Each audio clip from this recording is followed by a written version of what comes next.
on va commencer cette séance. En espérant qu'il y ait des gens qui viennent. Merci beaucoup Natacha d'avoir accepté notre invitation, Laure et Blandine. Du coup, en effet, c'est une séance qu'on voulait faire sur les Caraïbes parce que c'est une région qu'on n'a pas vraiment l'occasion d'étudier beaucoup. Et du coup, là, on a eu pas mal de... On avait eu ta proposition qui nous avait beaucoup plu, et puis celle aussi de Madame Destremont. Du coup, voilà, par rapport aux Caraïbes, on avait déjà fait une avec François Vergès et Joan Gabriel et Mylène Moricras. Et voilà, on trouve ça toujours très intéressant. Et du coup, voilà, on voulait absolument faire cette séance avec l'expert, parce que ça fait déjà 5 ans qu'on est avec l'atelier. Et on sait qu'après le 8 mars, les gens commencent à moins venir. Mais là, c'est un peu catastrophique. Du coup, je pense qu'on est un peu tous et toutes un peu fatigués. Et c'est le premier jour du printemps. Et c'est le premier jour du printemps. Mais on enregistre et on va mettre la séance en ligne dans notre carnet hypothèse. Comme ça, il sera accessible à beaucoup plus de monde qui aurait voulu venir mais n'a pas pu venir. Voilà, du coup, on va commencer avec toi, Natacha. Du coup, pour les gens qui ne connaissent pas Natacha d'Orlando, elle est doctorante à Paris 8 et rattachée au LEGS. Elle fait une thèse en littérature comparée. Et je crois que tu travailles sur les maternités, la représentation des maternités en littérature caribéenne. Et du coup, on te laisse la parole et après on présentera les questions au fur et à mesure. D'accord, merci pour cette présentation, merci aussi pour l'invitation. On n'est pas très nombreuses, mais je suis quand même contente de pouvoir avoir ce dialogue aussi, ce dialogue un peu transdisciplinaire, puisque moi, voilà, vous voyez, moi je suis plutôt, je suis quand même complètement dans une analyse littéraire, et donc là c'est un peu quelques-uns des principaux enjeux de ma thèse que je vais vous présenter aujourd'hui, donc cette thèse qui est en train de se terminer, j'espère. Sur le personnage de la mauvaise mère dans les littératures caribéennes. Alors, je ne l'ai pas précisé, mais féminine ici, puisque je travaille exclusivement sur, en particulier au corpus primaire, sur 5 écrivaines des Caraïbes. Alors, ces 5 écrivaines, ce sont, alors ici vous en avez 4 parce que la cinquième ne rentrait pas, l'écrivaine antigouaise Jamaica Kincaid, l'écrivaine haïtienne de langue anglaise Edwige Densicat, les écrivaines guadeloupéennes Gisèle Pineau et Marie Scondé. Et la 5e, c'est donc l'écrivaine cubaine, mais de langue anglaise aussi, Cristina Garcia. Donc ce sont les 5 écrivaines sur lesquelles je travaille pendant ma thèse. Et donc je travaille sur le personnage de la mauvaise mère, avec tous les guillemets qu'il faut ajouter à l'expression dans ces littératures. Alors c'est un travail qui vient pas du tout d'un projet de recherche au départ, mais vraiment d'un constat de lectrice. Bon, je ne sais pas si certains ont connu ou lu certaines des écrivaines dont je vais parler aujourd'hui, mais si c'est le cas, vous aurez peut-être remarqué que chez ces écrivaines, et en fait très largement dans les écritures caribéennes féminines, les personnages de mères défaillantes sont absolument omniprésents. Des mères défaillantes de manière plus ou moins anodine, souvent moins anodine que l'inverse. Donc je trouvais en lisant des mères froides, des mères mal aimantes, mais aussi, voire surtout, des mères infanticides, des mères violentes et même des personnages, je vais en parler un petit peu, de mères violeuses. Et je remarquais aussi en avançant dans ces lectures, alors c'était avant ma thèse, que la catégorie axiologiquement inverse de la bonne mère n'existait pas dans ces textes. C'est-à-dire qu'il n'y avait pas une catégorie opposée qui s'opposerait à la mauvaise mère. Il y a quelques personnages qui sont en charge du soin à l'enfant et qui ne sont pas défaillants dans leur soin à l'enfant, mais ce ne sont jamais des mères biologiques. Ce sont toujours, alors souvent ce sont des grands-mères, et parfois ce sont aussi des personnages qu'on appelle plutôt dans le contexte anglophone les other mothers, donc les personnages à qui on confie le soin de l'enfant, alors notamment dans des contextes de migration où l'enfant reste dans l'île et la mère est partie donc soit en Amérique du Nord dans mes textes, soit en Europe. Donc voilà, tout ça, en d'autres termes, me faisait imaginer que dans ces textes, on avait une catégorie de personnages, une population fictionnelle, pour reprendre les termes de Françoise Laboca, qui serait le personnage des mères défaillantes dans les littératures caribéennes féminines. et que cette catégorie de personnage a été tellement omniprésente dans les textes que peut-être finalement elle se distendait jusqu'à ce que tous les personnages maternels soient dans ces textes des personnages d'une certaine manière défaillants. En d'autres termes, en fait, voilà, ce que j'essaie de montrer dans ma thèse, c'est que tous ces personnages a priori défaillants, ce sont nullement des monstres de la maternité, entre guillemets, mais c'est vraiment les seules incarnations du travail maternel dans les textes. Voilà, donc cette armée de mauvaises mères, ce camailleux de Barâtre, il y a plusieurs questions qui se posent. Déjà, des questions de définition, quand je vous parle d'analyser le personnage de la mauvaise mère. La première question, évidemment, oui, c'est une question de définition, parce que c'est un petit peu compliqué de définir la bonne mère la mauvaise mère, pardon, sans qu'il n'existe dans les textes de catégorie opposée de la bonne mère. C'est un peu périlleux de circonscrire une catégorie de personnages en la comparant avec un groupe exogène, donc avec l'idée que je pourrais me faire de ce qu'est une bonne mère. Et c'est d'autant plus difficile dans ces textes, je vais vous le montrer tout de suite, que finalement la question du bon ou du mauvais, il est très ambigu dans ces textes. Par exemple, la première hypothèse que j'avais faite, c'était que je pouvais circonscrire le personnage de la mauvaise mère en me disant que les personnages de mauvaise mère, c'était des personnages maternels qui nuisaient émotionnellement ou physiquement à la sécurité du personnage de l'enfant, de la fille, parfois des deux en même temps. Sauf qu'il y a des textes, il y a des catégories de textes dans lesquels cette action négative sur l'enfant, elle est représentée malgré tout comme une action positive. Alors, en particulier, toute la série des textes sur la mère esclave, le personnage de la mère esclave, fait vraiment apparaître cette ambiguïté axiologique autour de la catégorie de mauvaise mère, parce que dans les récits qui s'ancrent dans le contexte esclavagiste, l'expression « donner la vie » va se charger d'une valeur complètement négative. Parce que les enfants qui naissent dans ces textes d'une mère esclave, alors c'était la législation, par exemple dans les Antilles françaises, c'était ce qui était prévu par le Code noir, l'enfant d'une mère esclave était esclave, l'enfant suit le ventre. Et donc dans ces textes, la servitude, l'état de servitude, c'est un don empoisonné donné à la naissance. Et à l'inverse, la mère infanticide, ça devient la figure, le parangon de l'amour maternel, parce que ça devient le personnage qui s'impose des souffrances très intenses pour protéger son enfant d'une vie de servitude et de toutes les violences dont elle ne pourra pas le protéger une fois l'enfant né. Donc là, je vous en ai donné un exemple dans Le Moi Tituba sorcière de Marie Scondé, où le personnage de Tituba, alors elle ne commet pas un infanticide, c'est un avortement, mais elle décrit, je cite, que pour une esclave, la maternité n'est pas un bonheur.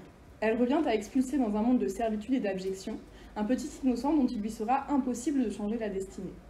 Pendant toute mon enfance, j'avais vu des esclaves assassiner leur nouveau-né en plantant une longue épine dans l'œuf encore gélatineux de leur tête, en sectionnant avec une lame empoisonnée leur ligament ombilical, ou encore en les abandonnant de nuit dans un lieu parcouru par des esprits irrités.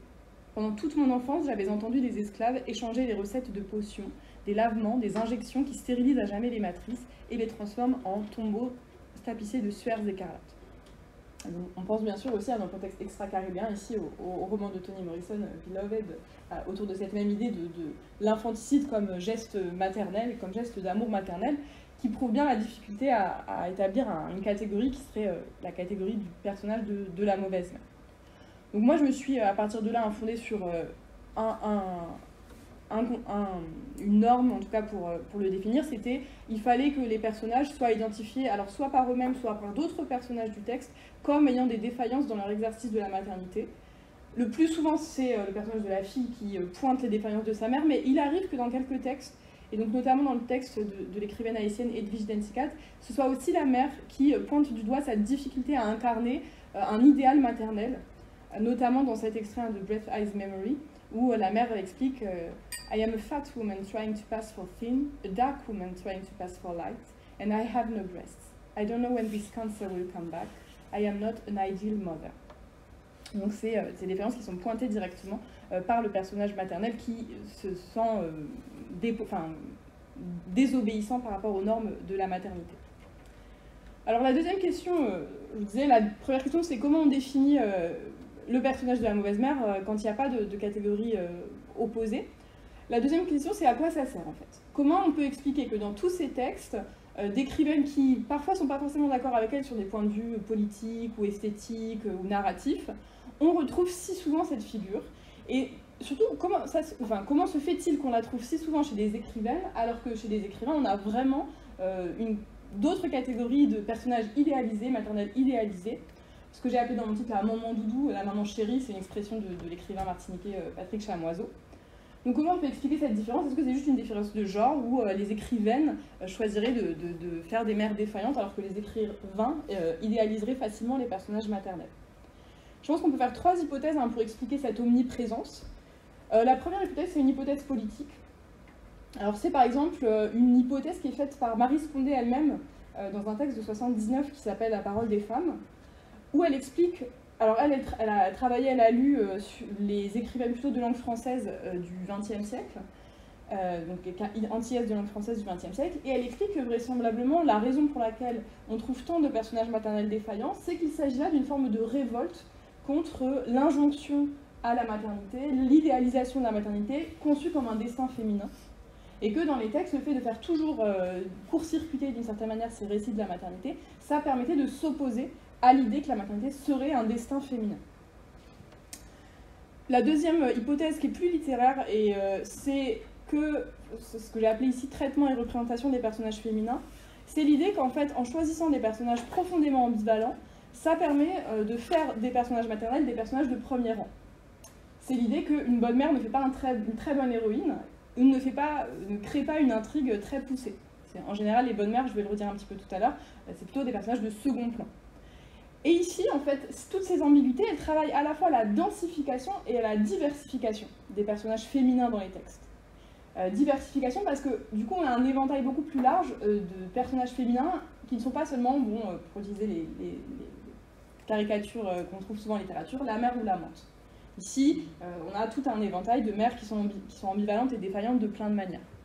Et c'est aussi une forme de densification, c'est-à-dire que c'est des personnages qui sont beaucoup plus ambigus, et étant beaucoup plus ambigus, qui sont beaucoup plus une accroche ici à la narration et à toute une réflexion, notamment à la première personne dans ces différents textes.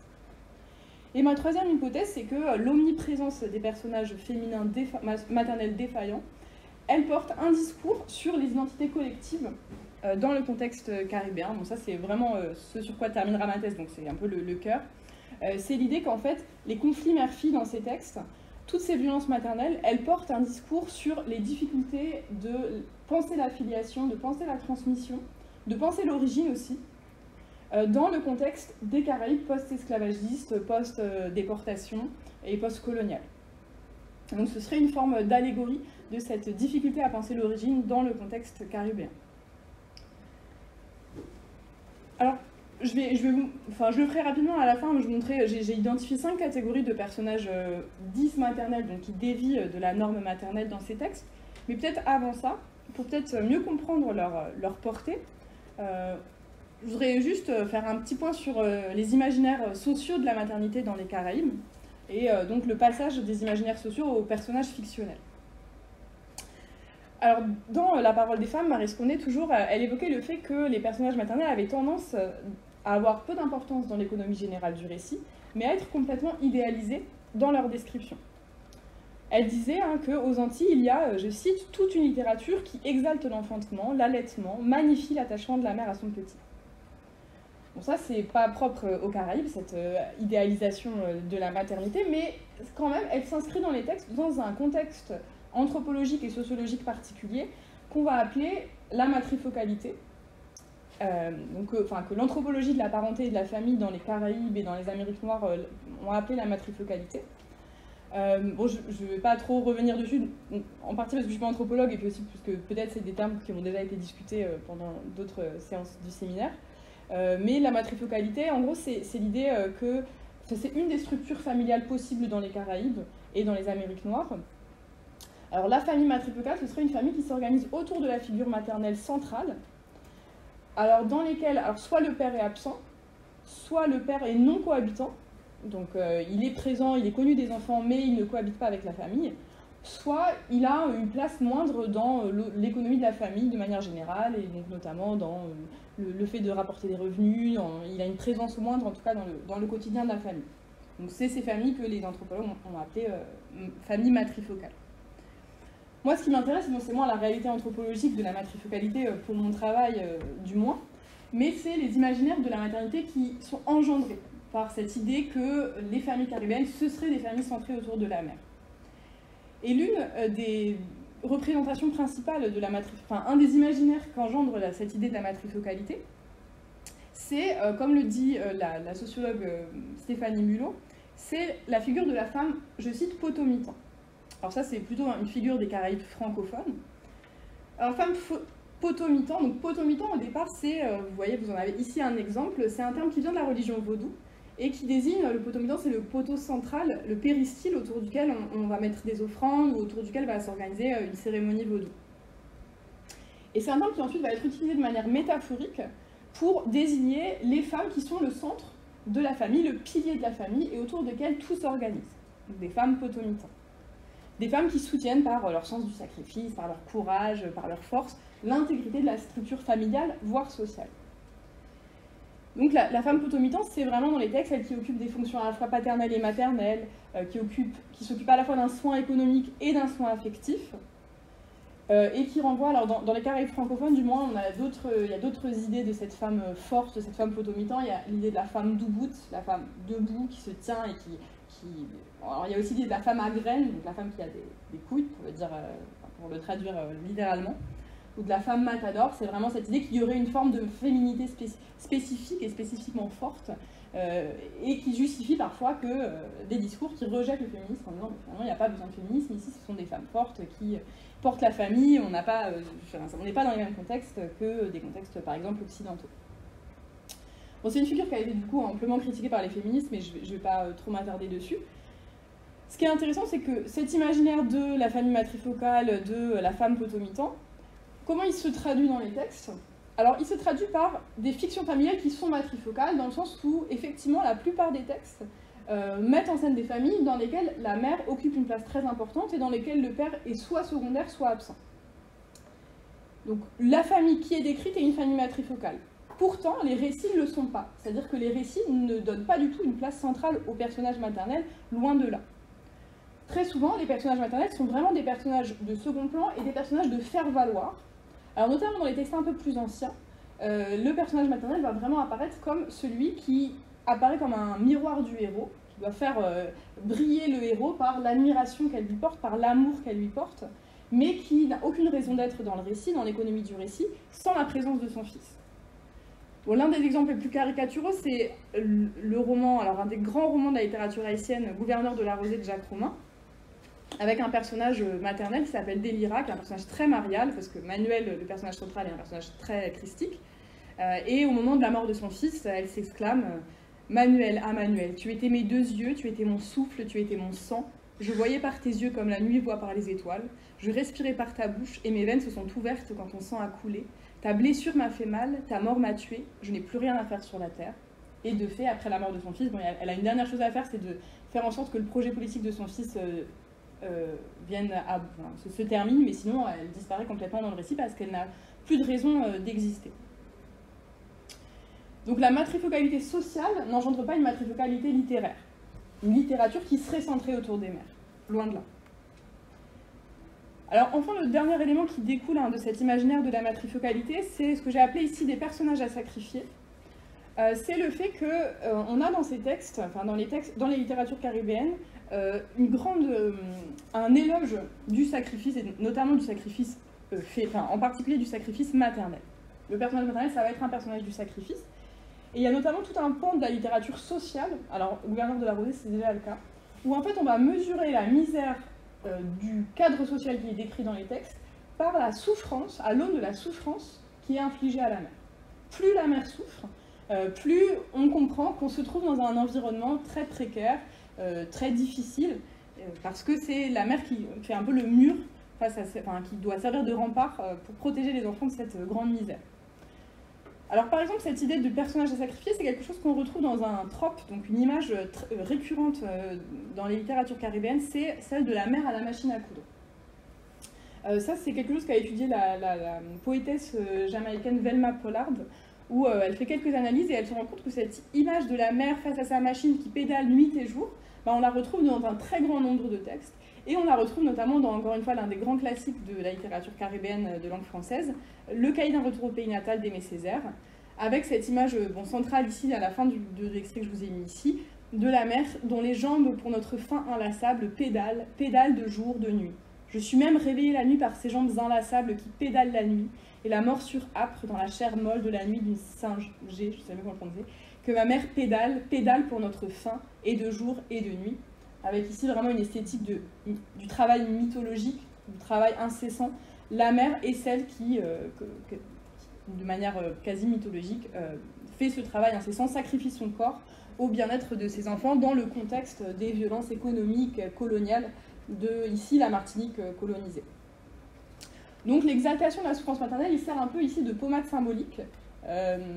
Comme le dit, enfin c'est ce que disait aussi Adrienne Rich dans son Of Woman Born, qui expliquait que les femmes, en tant que mères, ont été à la fois idéalisées et oppressées. Et c'est vraiment cette idée-là ici. On échange un peu d'idéalisation et un peu de célébration du sacrifice contre justement le sacrifice, l'oppression et le fait de faire reposer cette violence économique et sociale sur le personnage maternel et sur les mères. Alors face à ces imaginaires de la mère potomitan, de la maman doudou, de la mère sacrificielle, on a chez de très nombreuses écrivaines, et en fait la grande majorité des écrivaines des Caraïbes, l'image contraire, l'image de la mère défaillante. Je vais juste vous présenter mes catégories, puis peut-être que après je passerai un peu plus vite, on pourra en discuter après, mais je vais apprendre à couper un petit peu ce que je vais dire. Pour commencer, je voulais partir de ce constat que fait la poétesse jamaïcaine Opal Palmer Adisa dans un texte, un ensemble de textes Feminist and Critical Perspectives on Caribbean Mothering, où elle explique, je cite, "There is another side of Caribbean motherhood that is barely glimpsed in the literature, that of the verbal and physical abuser, the neglector, the pathological misfit, the deranged woman who never should have had children." Alors ce qu'explique Opal Palmer Adisa en fait dans ce texte, c'est que on a en littérature et dans les discours sociaux de manière générale, on a ramassé l'expérience maternelle sur une idéalisation. On a idéalisé l'expérience maternelle en contexte colonial et post-colonial. Sauf que, nous dit Opal Palmer Adisa, précisément en contexte colonial et post-colonial, la maternité c'est une expérience particulièrement ambivalente. Parce que c'est une expérience, effectivement, nous dit-elle, de souvenirs heureux, d'amour, d'abnégation, de soins. Mais la violence économique, coloniale, patriarcale qui s'exerce sur les femmes fait aussi de la maternité une expérience douloureuse. Elle nous dit qu'elle génère une colère, elle génère une frustration, elle génère aussi une habitude de la violence qui va se répercuter directement sur les enfants. Et donc, nous dit-elle, les mères sont dans ce contexte, enfin, les enfants sont dans ce contexte à la fois une source d'amertume, de frustration et d'amour. Et c'est ce qui fait toute cette ambivalence. Alors moi, je voudrais juste nuancer un petit peu ce que dit aussi Opal Palmer Adisa en disant que cette autre partie de la maternité caribéenne, elle a été peu regardée en littérature, puisqu'en fait, depuis plusieurs décennies, justement, les écrivaines font en sorte de la mettre en avant, de mettre en avant cette ambivalence de la maternité, cette mère pathologique, cette mère qui n'aurait jamais dû avoir d'enfant. Et donc, elles les mettent en avant en particulier dans 5 catégories de personnages. Enfin, il y a 5 manières, en tout cas dans les textes, d'être une mère défaillante.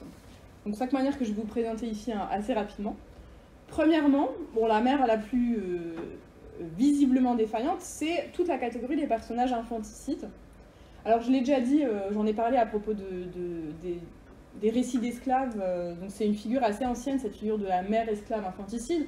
On la retrouve déjà dans des textes coloniaux européens, on la retrouve dans tous les témoignages d'esclaves en Amérique du Nord, donc les slave narratives, et aussi dans la reprise de ce genre-là, les neo-slave narratives, donc au XXe siècle, à partir du XXe siècle, on écrit des récits, des romans fictifs sur le modèle des récits d'esclaves, et dans lesquels on voit très souvent apparaître cette figure de la mère infanticide qui sacrifie son enfant, soit par éthique, donc pour le protéger comme je disais tout à l'heure, soit par politique, c'est-à-dire pour omettre un enfant de la main-d'œuvre gratuite. Alors, on retrouve quand même cette figure de la mère infanticide dans d'autres contextes que le contexte des récits de l'esclavage. Alors, notamment dans un certain nombre de textes, et c'est le cas dans L'Espérance macadam de l'écrivaine guadeloupéenne Gisèle Pineau. Le geste infanticide, c'est un geste qui soutient tout un discours sur la folie féminine, sur ce qui provoque la folie féminine, et sur notamment la responsabilité des communautés dans la folie féminine. Et alors, dans L'Espérance macadam, on a un personnage qui Je suis désolée, il y a beaucoup de scènes de violence dans ma présentation et ça va pas s'arranger, donc je suis désolée. On a un personnage qui jette son enfant par-dessus un pont. Et c'est un personnage qui est elle-même née d'un viol.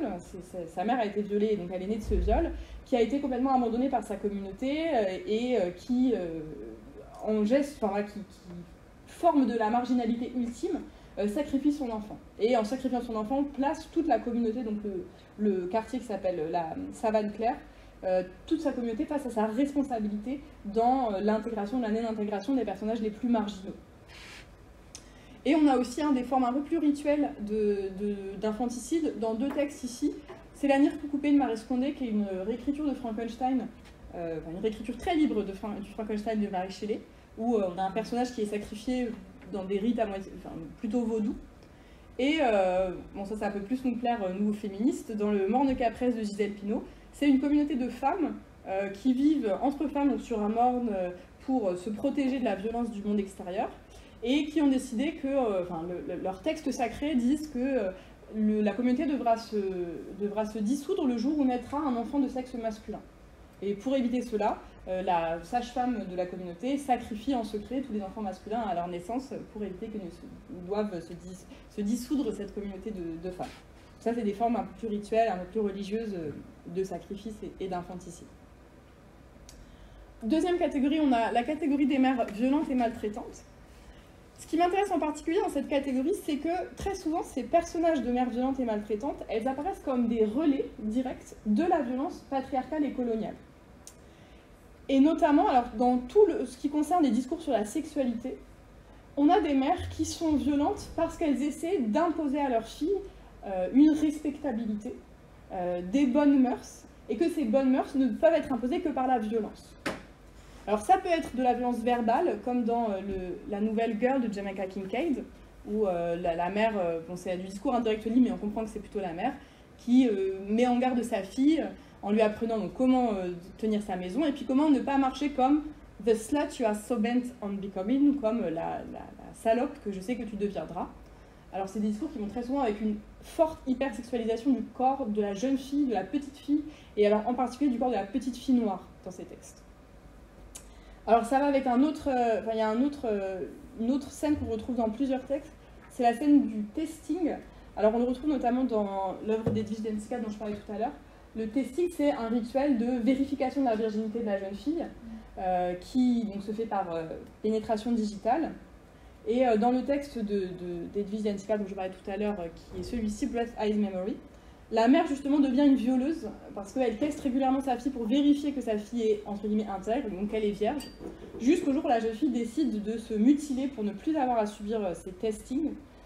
Et vraiment la mère ici, elle apparaît comme un personnage de la violeuse. Et ce qui est très paradoxal, c'est que c'est vraiment pour maintenir une respectabilité sexuelle, pour être une bonne mère, parce que les personnages maternels expliquent bien ici que c'est leur rôle en tant que mère de préserver cette respectabilité chez leur fille. C'est pour la préserver qu'elles deviennent des personnages violentes et maltraitantes. Alors on a, troisième cas, les mères défaillantes. Alors ici c'est plus des formes de défaillance émotionnelle et affective. Donc c'est des mères, je les ai appelées dans ma thèse, les mères de glace, qui refusent, qui ne sont pas en capacité d'aimer leurs enfants. Donc là aussi on a très souvent un arrière-plan qui est celui des violences sexuelles, puisque dans plusieurs cas, les défaillances affectives, elles sont liées à une histoire originelle, et donc notamment au fait que ce sont des enfants qui souvent sont nés d'un viol. Et donc l'enfant va être une allégorie ou une image du passé traumatique que la mère retrouve dans l'enfant et qui explique qu'elle ne puisse pas s'y attacher, qu'elle ne puisse pas l'aimer. Je passe un peu plus rapidement. On a ensuite la quatrième catégorie, c'est celle des mères absentes. Alors en fait, il y a 3 sous-catégories dans ces mères absentes. Il y a les mères qui sont mortes à la naissance. Donc on a tout un pan de récits, le récit des orphelines, on appelle ça le récit des orphelines, avec des personnages qui, à l'image du personnage principal de Désirada de Maryse Condé, naissent avec un secret de l'origine, alors soit partiel, soit total, sans connaître leur mère, ou sans connaître leur père, ou sans connaître aucun des deux, et qui vont donc se lancer dans une enquête généalogique. Et cette enquête généalogique, c'est une forme de métaphore aussi de la difficulté généalogique dans les Caraïbes, puisque la généalogie, elle est marquée par une rupture centrale qui est celle de la déportation de l'Afrique vers les Caraïbes, enfin, du moins pour les Caraïbes post-esclavagistes. On a aussi, voilà, donc dans cette catégorie, on a les mères donc, disparues, les mères qui disparaissent volontairement, et on a aussi toute une catégorie de récits de migration, je l'évoquais rapidement tout à l'heure, dans lesquels mères et filles sont séparées par la migration de l'une ou de l'autre, alors principalement de la mère en général. Et alors ça, c'est des textes intéressants parce que c'est des textes qui permettent de repenser le care, le soin de l'enfant, dans un contexte où le soin affectif et le soin économique rentrent en concurrence. Parce que la mère a besoin de partir, donc soit en Amérique du Nord, soit dans l'Hexagone, donc à Paris, dans Désirada, pour assurer la sécurité économique de sa fille, mais ce faisant, elle ne lui permet pas d'avoir une sécurité affective. Donc finalement, le travail maternel il est séparé en deux, d'un côté à l'autre de la mer ou de l'océan, et la mère ne peut pas faire à la fois le soin économique et le soin affectif. Alors, ma dernière catégorie de maternité dysfonctionnelle, c'est celle des femmes sans enfants. Alors ça peut apparaître a priori un peu paradoxal de les compter parmi les mauvaises mères. Alors plusieurs choses font que je les prends quand même en compte dans mon analyse. La première chose, c'est qu'il me semble que ces catégories, ces personnages qui théorisent le fait qu'elles refusent d'avoir des enfants, c'est des personnages qui désobéissent aux normes de la maternité, de la même manière que la mère infanticide ou violente désobéit aux normes de la maternité. C'est juste qu'elles désobéissent à la maternité comme norme, au fait qu'elles auraient besoin de devenir mères pour être complètes dans leur féminité. Et alors la deuxième raison pour laquelle je l'inclus aussi dans mon analyse, c'est qu'il y a très souvent un rapport direct entre un discours sur la mauvaise mère et le refus d'un personnage d'avoir des enfants. Très souvent, ce personnage qui refuse d'avoir des enfants, c'est un personnage qui lui-même a vécu avec, dans les textes, une mère défaillante ou une mère violente. Et le meilleur exemple, c'est le texte de l'écrivaine antigoise Jamaica Kincaid, The Autobiography of My Mother, qui est paru en 1996. Alors c'est effectivement une forme d'autobiographie. On reconnaît en gros dans ce texte quasiment tout ce qu'on sait de la mère de Jamaica Kincaid dont elle nous parle dans d'autres textes. Sauf que la seule chose qu'elle va changer dans le récit, c'est qu'elle décide que ce personnage qui est inspiré de sa mère n'aura jamais d'enfant, qu'il va avorter en série. On a l'impression qu'elle avorte des centaines de fois dans le texte. Et elle explique, le personnage maternel explique que si elle avorte, c'est parce qu'elle n'a pas eu de mère et qu'elle est incapable de concevoir elle-même la maternité. I will never become a mother, but that would not be... Ah oui, enfin, non, j'aurais pas le temps de le lire, mais c'est un extrait intéressant pour ça. C'est qu'elle fait une différence entre porter des enfants et être mère. Donc elle explique qu'elle accepte de tomber enceinte, d'avoir des enfants, bear children, mais qu'elle n'en sera jamais une mère parce qu'elle-même ne sait pas ce qu'est être une mère. Et alors ce qui m'intéresse dans ce texte en particulier, c'est que lorsqu'on interroge Jamaica Kincaid sur les raisons, sur le côté vraiment biographique de ce texte, elle dit ce texte, il n'est pas biographique, c'est pas l'histoire de ma mère. On sait que factuellement c'est exactement l'histoire de sa mère. Elle dit le seul aspect autobiographique de ce texte, c'est que le personnage de Xuela, donc le personnage principal, n'a pas d'enfant, et que ma mère n'aurait jamais dû avoir d'enfant. Donc d'une certaine manière, elle corrige un peu les erreurs biographiques de sa mère dans son texte, en faisant de sa mère un personnage bréhème, un personnage qui refuse toute sa vie d'avoir des enfants. Donc voilà pour ces catégories, mais je vais un petit peu vite, peut-être s'il y a des questions après, j'y répondrai très volontairement. Non, ma conclusion, je pense que j'ai déjà été trop longue, donc en fait je vais passer outre.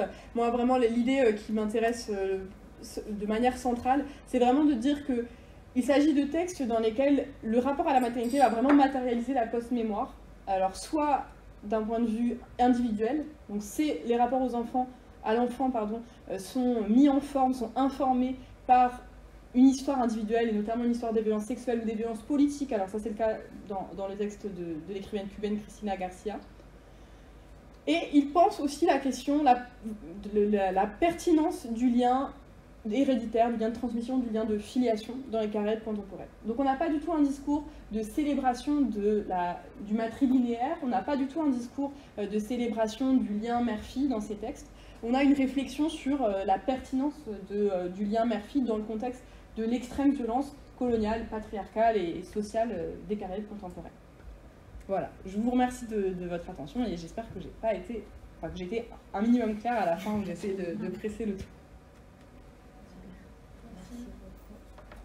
Merci beaucoup.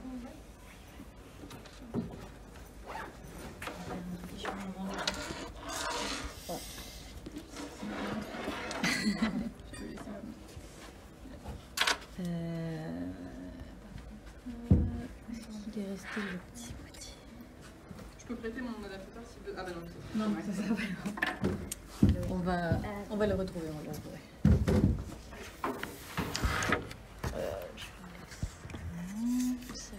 Ouais, pone.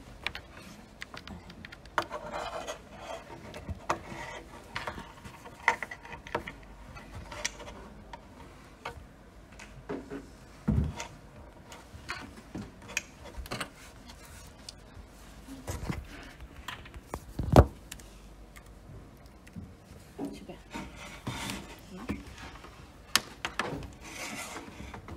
Trop bouger.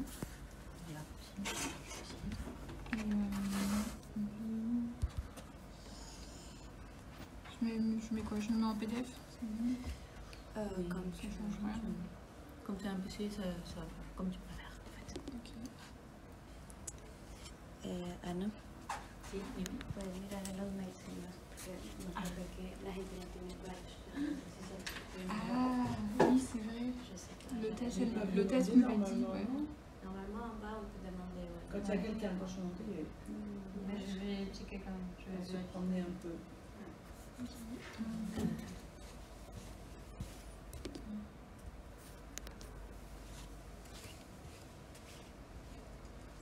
Je fais comment pour... Il y a un mode diaporama ou pas sur... Je crois qu'il y a.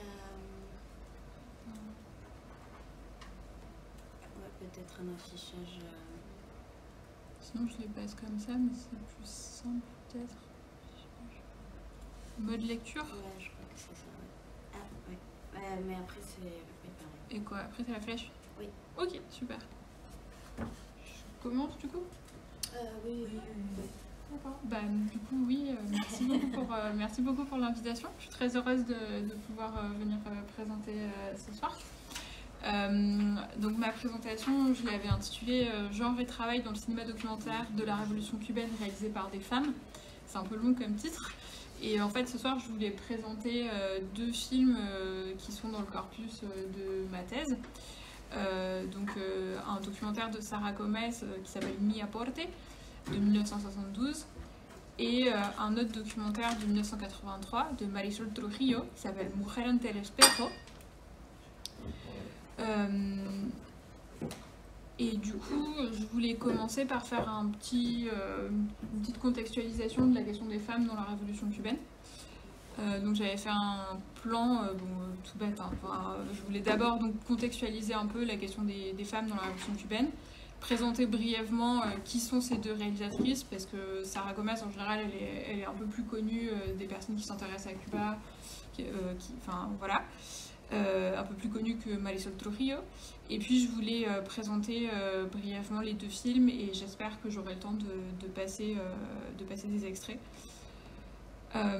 Donc pour commencer du coup ma contextualisation, j'avais intitulé ma première partie « Les femmes dans la révolution cubaine, une situation paradoxale ».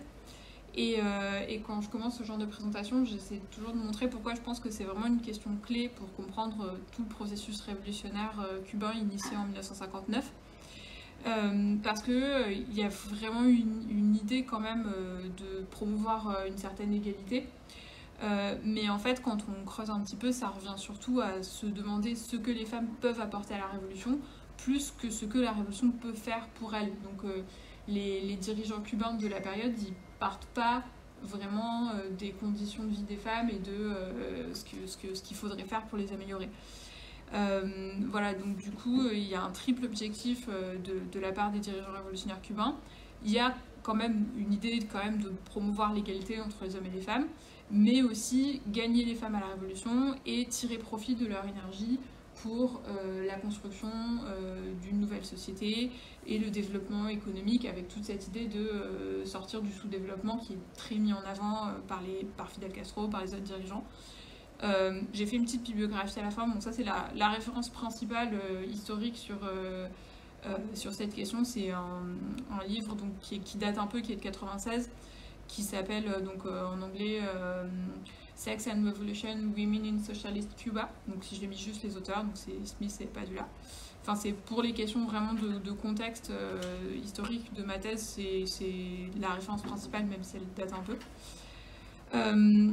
Et donc cette idée de faire en sorte que les femmes prennent part à la révolution, en fait, ça passe surtout par le fait de les organiser dans une organisation de masse, qui donc s'appelle la Federación de Mujeres Cubanas, donc abrégé FMC, qui est présidée à partir de 1960 par Vilma Espín. Et Vilma Espín, elle est connue pour avoir été aussi l'épouse de Raúl Castro. Donc voilà, j'ai mis des petites photos d'elle et du logo qui a évolué à travers le temps pour finir par être carrément une reprise de l'image de Vilma Espín elle-même. Donc pour ce qui est des activités de la Fédération des femmes cubaines, c'est une organisation qui est structurée en différentes unités au niveau du quartier, au niveau municipal, régional, provincial et national, qui va organiser des congrès réguliers, s'impliquer dans des projets éducatifs et sociaux. Il y a évidemment tout un volet d'instruction idéologique de ses membres. La fédération participe aussi à la campagne d'alphabétisation en 1961. Et un projet assez important de ces années-là aussi, de cette organisation, c'est le projet d'école Ana Betancourt. Donc c'est des dizaines de milliers de jeunes filles qui sont issues de milieux ruraux, généralement du centre de Cuba, qui arrivent à La Havane et à qui on va donner une instruction basique. Ce qui est intéressant, c'est qu'on leur apprend aussi la couture. Voilà, donc ça vient toujours de la même référence. Et on a aussi tout un volet des activités de la FMC, donc ça va être important après pour un des films que je voulais présenter aujourd'hui, c'est pour ça que je voulais m'arrêter un peu là-dessus. Tout un volet des activités de la FMC, c'est impliquer les femmes au foyer dans des activités de travail volontaire. Donc travail volontaire, ça veut dire qu'elles ne vont percevoir aucun salaire pour ça. Et donc l'idée, c'est que ça leur permet de sortir de leur isolement, qu'elles s'investissent dans un projet collectif, etc. Mais bon, le fait est que c'est des activités quand même souvent assez physiques, donc je vous ai mis des exemples, ça peut être récolter des légumes, du coton, du café dans l'Oriente de Cuba, et c'est des activités qui sont jamais rémunérées. Voilà, donc ça, voilà. Donc pour préciser un petit peu plus, maintenant que j'ai présenté cette fédération des femmes cubaines, pour préciser un petit peu plus sur la question des femmes et du travail, dans ces années-là, donc dans les années 1960 à Cuba, il y a vraiment cette idée qu'il faut intégrer massivement les femmes au foyer au secteur de la production des biens et des services. Et ça répond à une raison économique, donc il y a un besoin de main-d'œuvre dans ce contexte d'essayer de sortir Cuba du sous-développement. Il y a aussi le contexte de la récolte des 10 millions de tonnes de canne à sucre en 1970. C'est un moment où les années précédant cet objectif qui ne sera pas atteint de récolte, les femmes sont incitées à travailler pour remplacer les hommes, puisque si les hommes doivent tous se mettre à aller couper la canne parce que Fidel Castro a décidé qu'il fallait récolter 10 millions, ce qui est quelque chose d'extrêmement élevé et qui ne sera pas atteint, du coup ça veut dire qu'il y a des postes vacants dans l'agriculture et dans l'industrie, donc l'idée c'est qu'il faut que le plus possible de femmes occupent ces postes. Et en fait, il y a aussi une raison idéologique qui est intéressante, c'est que le travail que les femmes au foyer accomplissent dans l'espace domestique n'est pas vu comme un travail à part entière. Il y a même une certaine méfiance envers elles. On leur interdit d'adhérer au Parti communiste cubain. Elles sont soupçonnées d'être des contre-révolutionnaires. Et ça, c'est lié en fait à un certain marxisme-léninisme orthodoxe adopté par les dirigeants cubains, qui voit donc ce qu'on peut appeler a posteriori comme travail productif, donc vraiment ce qui concerne la production de biens et de services, comme une activité idéale pour former une classe ouvrière qui serait apte à construire le communisme, donc notamment tout le travail dans l'industrie, parce que c'est un travail qui est rationalisé, qui est uniformisé, il favorise une certaine collaboration, donc il y a une idée que ça va favoriser une conscience de classe et que ce sont ces travailleurs-là qui vont être les plus aptes à construire une société communiste. Et à l'inverse, le travail reproductif, donc qui concerne la production et la reproduction de la force de travail, donc tout ce qui est déjà reproduction biologique, mais aussi le soin des enfants, de toutes les personnes dépendantes, et en fait toutes les tâches qui sont nécessaires à la survie, au bien-être physique et émotionnel des travailleurs, tout ce travail-là, il est solitaire, il peut pas être, en général il est solitaire, il peut pas être mécanisé ou pas intégralement, et la plupart du temps c'est un travail qui est réalisé par les femmes, dans l'espace du foyer et qui est gratuit. Donc cette distinction que je fais entre travail productif et reproductif, elle est anachronique par rapport aux films sur lesquels je travaille dans ma thèse, parce que c'est une distinction qui apparaît dans des courants féministes marxistes dans les années 1980, surtout aux USA. Donc notamment la principale autrice, c'est Liz Vogel, et après bien sûr on connaît quand même de plus en plus Silvia Federici sur ces questions-là aussi. Donc c'est anachronique par rapport au contexte, par rapport au film que j'étudie, mais c'est quand même, je trouve ça intéressant, c'est quand même révélateur de certains biais. Notamment le fait, donc ce que je disais tout à l'heure, de vouloir à tout prix que les femmes au foyer prennent part à des activités, notamment de travail volontaire, quitte à ne même pas les rémunérer. Donc maintenant que j'ai fait cette petite contextualisation, je vais passer un petit peu au cœur de mon sujet d'aujourd'hui, donc qui était de présenter 2 films de ces réalisatrices, qui sont 2 films qui reprennent ces questions du rapport complexe entre les femmes et le travail à Cuba dans les années 70-80. Donc pour présenter brièvement les 2 réalisatrices, donc ce sont 2 réalisatrices de l'ICAIC, qui est l'Instituto Cubano de Arte e Industria Cinematográficos. Donc c'est un organisme d'État qui est chargé de la production et de la distribution de tout le cinéma cubain, donc aussi bien la fiction que le documentaire, les courts, des moyens, des longs métrages, et qui est créé dès le mois de mars 1959. Donc de manière assez précoce dans le contexte révolutionnaire. Et donc avec l'idée que le cinéma doit être un instrument de propagande au service de la Révolution. Et ces 2 réalisatrices font parmi des rares femmes dans cette institution. Donc de manière générale, pas beaucoup de femmes. Et quand il y en a, ce qui est intéressant, c'est d'observer qu'en général, elles sont plutôt monteuses, ou à des postes techniques qui nécessitent beaucoup de minutie, qu'on voit comme une qualité féminine. En tout cas, elles sont rarement réalisatrices, en tout cas dans cette période-là, dans les années 60, 70, 80. Sarah Gomez, c'est la plus connue des 2, née en 1943 et morte prématurément en 74 à 31 ans. Donc elle a intégré l'ICAIC vraiment tôt dans sa vie, en 1962, après avoir étudié le piano et l'ethnologie. Et donc c'est non seulement une des rares femmes réalisatrices, mais aussi une des seules cinéastes noires de la période. Donc je vous ai mis quelques titres dans sa carrière, malheureusement trop bref. Donc elle a réalisé une quinzaine de courts et moyens métrages documentaires. Donc je vous ai mis 3 titres des plus connus. Guanabacoa, Crónica de mi familia, donc c'est autobiographique sur l'histoire de sa famille, et après elle a une trilogie sur la Isla de la Juventud. Et donc c'est aussi la première femme cubaine à réaliser un long métrage de fiction, donc qui s'appelle De cierta manera, mais en fait elle est décédée avant d'avoir achevé le montage. Donc le montage a été achevé par d'autres réalisateurs, ce qui explique que le film a été tourné en 74 mais n'est sorti qu'en 77. Et Marisol Trujillo, elle est moins connue, née en 1946 et décédée en 2019. Elle était diplômée en histoire de l'art de l'université de La Havane. Elle est entrée un petit peu plus tard à l'ICAIC en 1971. Et en fait, d'abord, elle a travaillé pour le centre de documentation, elle a travaillé pour la revue Cine Cubano, qui est la principale revue de cinéma de l'ICAIC aussi. Elle a réalisé une 12aine de documentaires, elle a aussi été scénariste. Et j'ai mis en avant, donc en plus du film dont je voulais parler aujourd'hui, je voulais mettre en avant un court-métrage documentaire qui s'appelle Lactancia de 77 qui traite de l'allaitement, qui doit être très intéressant mais que malheureusement je n'ai pas pu voir parce qu'il n'est pas visible dans les archives de la Cinémathèque cubaine. Enfin, il est certainement conservé en 35 mm mais il n'y a pas de copie pour le visionnage. Donc j'espère pouvoir voir un jour. Un moyen métrage expérimental qui s'appelle Oración de 1984 que lui j'ai pu voir, qui est intéressant aussi. Et il y a toute une... elle a cessé de faire des films à partir de la fin des années 80. Excusez-moi. Pas de problème.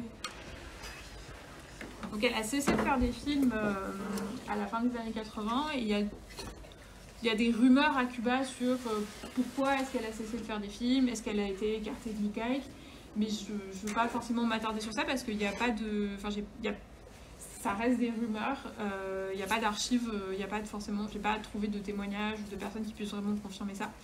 Et malheureusement, elle est morte avant que je puisse envisager même de l'interviewer. Donc les deux films que je voulais présenter aujourd'hui, c'est donc d'une part Mi Aporte de Sara Gomez et d'autre part Mujer ante el espejo, qui traitent tous les deux du rapport des femmes cubaines à la question du travail. Donc j'ai mis deux photos du générique, donc le générique du film de Sara Gomez qui reprend d'abord donc les slogans de la propagande qui incitent les femmes à prendre part à des activités de travail productif, donc en dehors du foyer. Donc, tu trabajo es necesario, la mujer un trabajador más de la revolución, donc ça veut dire ton travail est nécessaire. Donc la femme comme un travailleur de plus pour la révolution.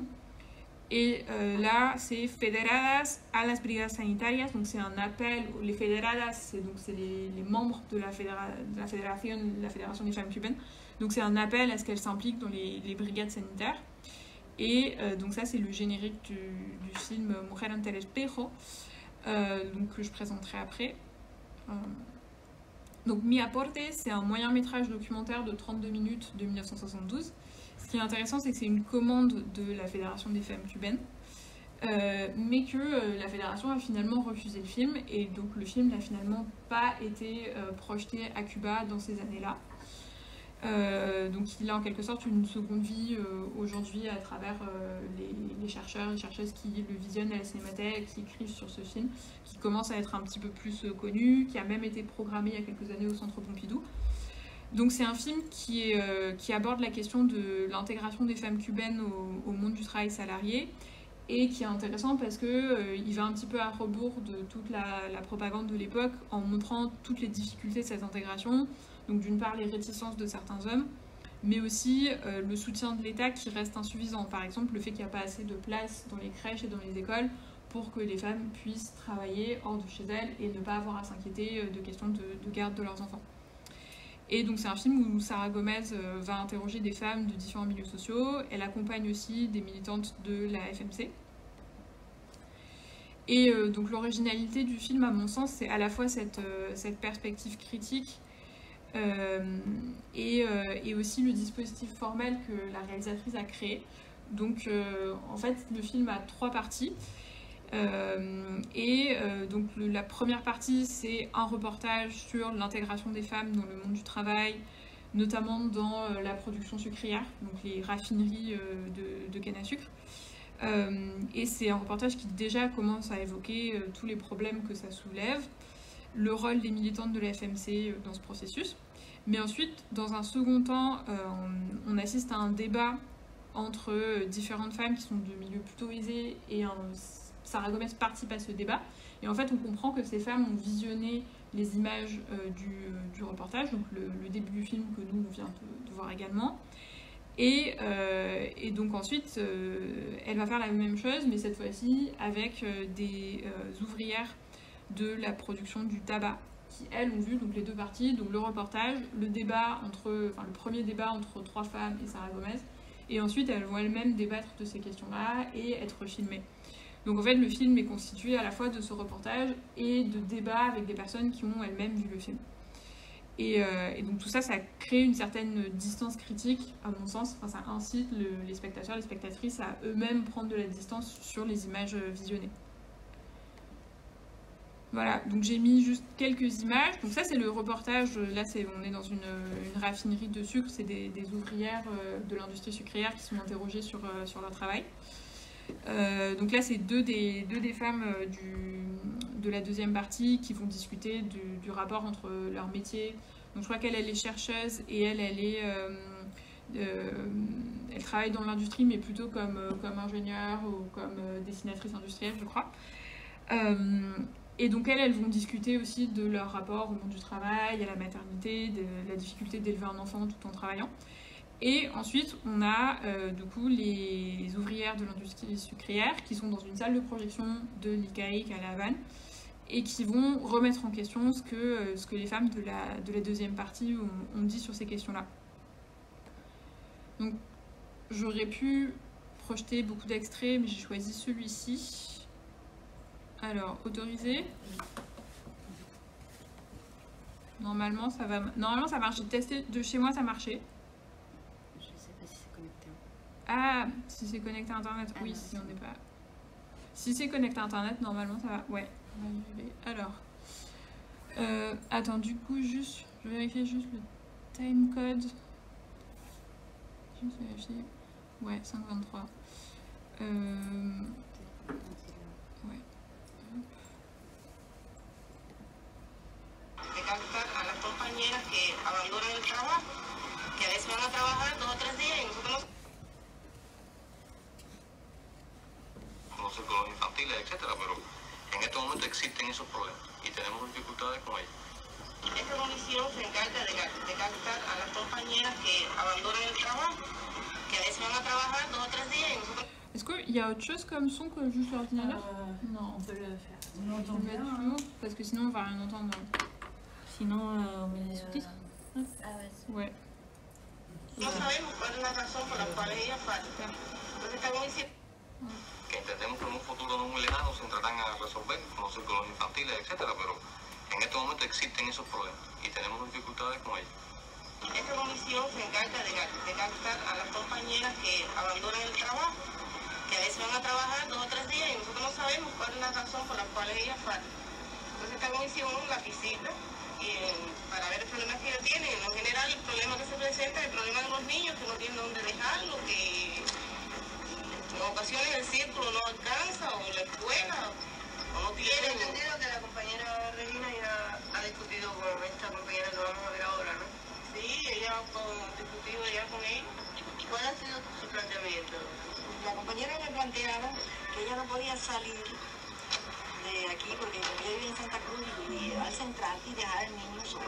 Bueno, yo le dije a la compañera a ver si me lo podían poner en Boca Jaruco porque era mejor para mí, para poderme integrar temprano al trabajo y no ir tarde como las otras y no tener ausencia en ninguna clase. Y ella me contestó que después nosotros hablaríamos. Y yo le dije a ella que ya a mediados de curso ella no podía ponerle el niño. Ahora que ella no podía dejar de trabajar porque el niño no fuera a Boca de Jaruco, porque nosotros tenemos aquí si se quiere un semi-internado porque le damos almuerzo a los niños.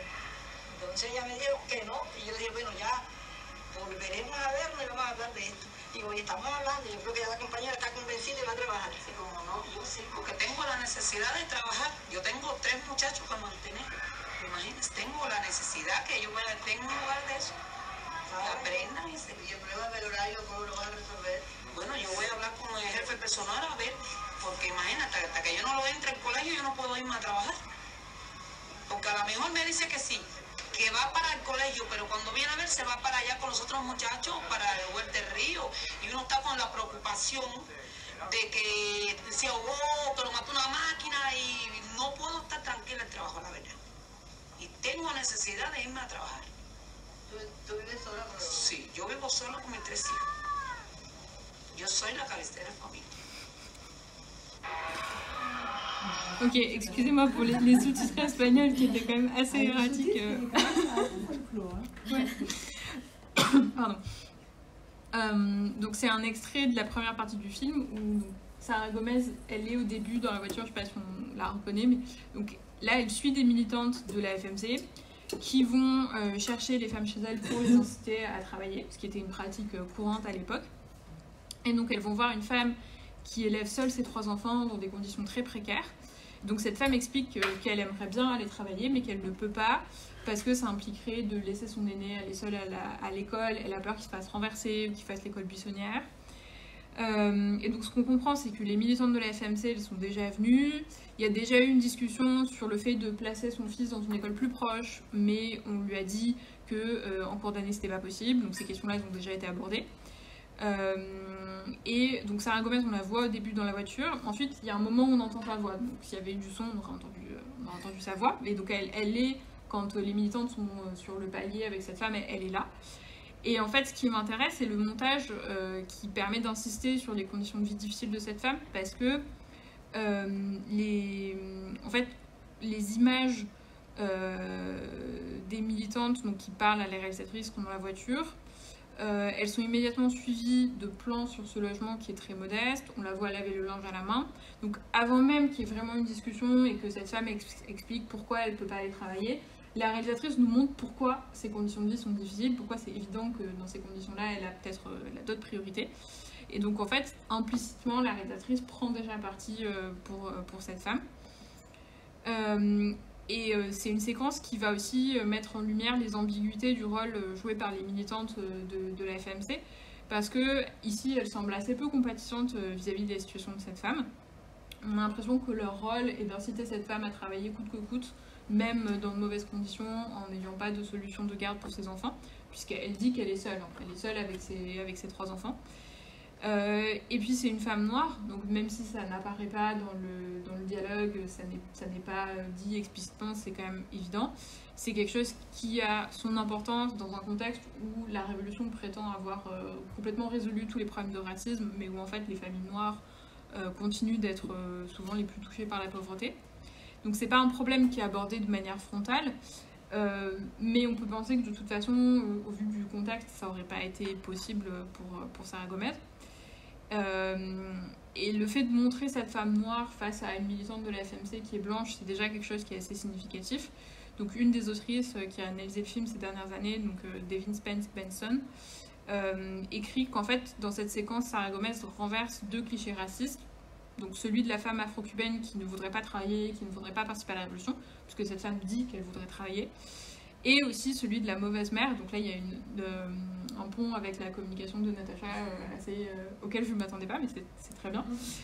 Donc la mauvaise mère afro-cubaine qui n'aurait pas la culture nécessaire pour élever correctement ses enfants, parce qu'ici au contraire cette femme elle a à cœur d'élever correctement ses enfants dans de bonnes conditions. Voilà, du coup je vais passer brièvement, je vais essayer de ne pas prendre trop de temps sur le deuxième film que je voulais présenter, qui est un documentaire de 17 minutes de 1983, qui lui est centré autour de la figure d'une seule femme et son rapport au travail, son rapport à la maternité. Et alors c'est pas n'importe quel travail, puisque c'est une danseuse du ballet national de Cuba qui est très connue à Cuba dans les années 80, Rosario Suarez. Et donc c'est un documentaire où elle parle de ses difficultés à concilier sa vie professionnelle et sa maternité. Et notamment au début du film, elle confie avoir avorté la première fois qu'elle est tombée enceinte, alors qu'elle avait envie de garder l'enfant, mais parce que c'est au même moment on lui a proposé un rôle important dans un ballet, un rôle qu'elle ne voulait pas refuser, donc elle a dû faire ce choix. Et donc l'avortement est légal à Cuba, l'était déjà à l'époque, mais c'était quand même un sujet tabou, et donc c'est le premier film à ma connaissance où une femme cubaine parle ouvertement de son avortement. Et donc ensuite, elle devient mère pour la première fois dans le documentaire, et toute une partie du documentaire montre à quel point son quotidien n'est pas simple du tout. Et notamment, je voulais vous montrer cette séquence. Donc, 15.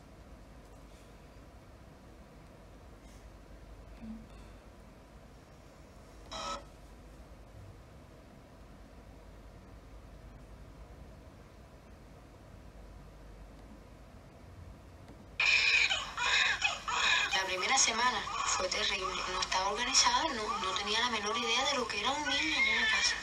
Después que llegó, fue que yo supe lo que era. Yo me imaginé que iba a ser tremendo eso. Yo preparé la casa para cuando ella llegara, pero así todo, cuando llegó, estaba sola y era enloquecedora. Todas las cosas las hacía a la misma época. Sabía que todas las tenía que hacer, pero no sabía muy bien el orden. Y ahí era donde todo lo empezaba a hacer, pero no acababa ninguna cosa. Y ahí sucedieron accidentes tremendos.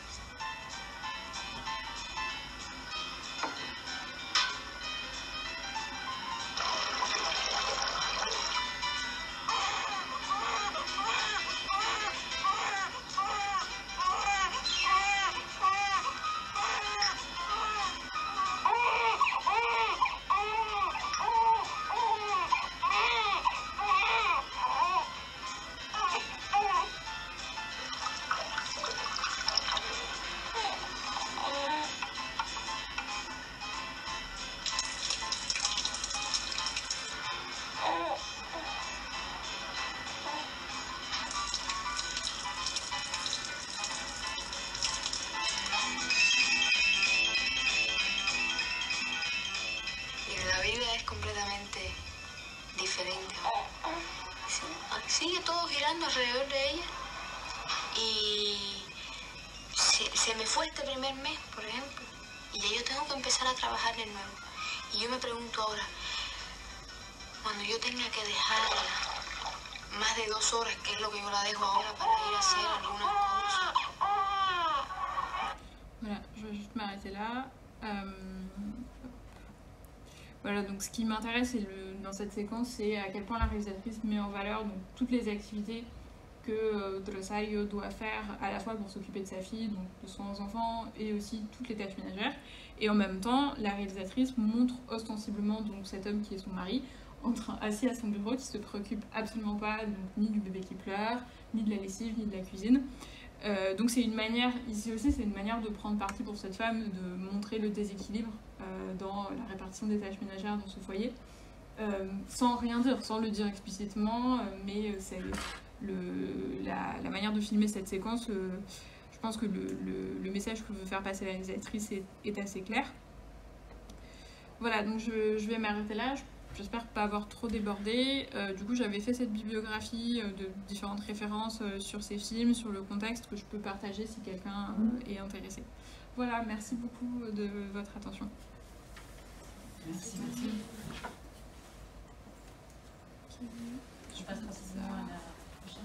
Oui, moi j'ai pas préparé le PowerPoint, mais je pense que c'est très bien parce que je vais reprendre un peu, peut-être sous forme de commentaires, en tissant avec mon travail. C'était super intéressant. D'abord, merci beaucoup. Je vais reprendre, alors, donc moi je suis Laurine Destromo, je travaille sur Cuba depuis une 12aine d'années. Au début, je ne travaillais pas particulièrement.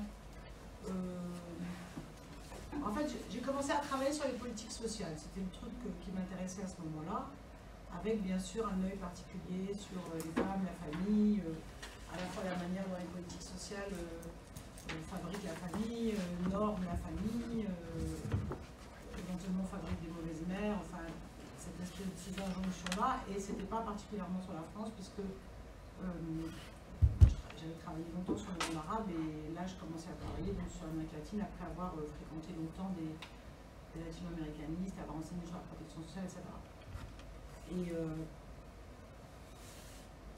Et donc en débarquant à Cuba sans connaître à peu près ni quoi ni caisse, vraiment en arrivant complètement presque pas vierge totalement de toute connaissance, mais je me suis rendu compte par plusieurs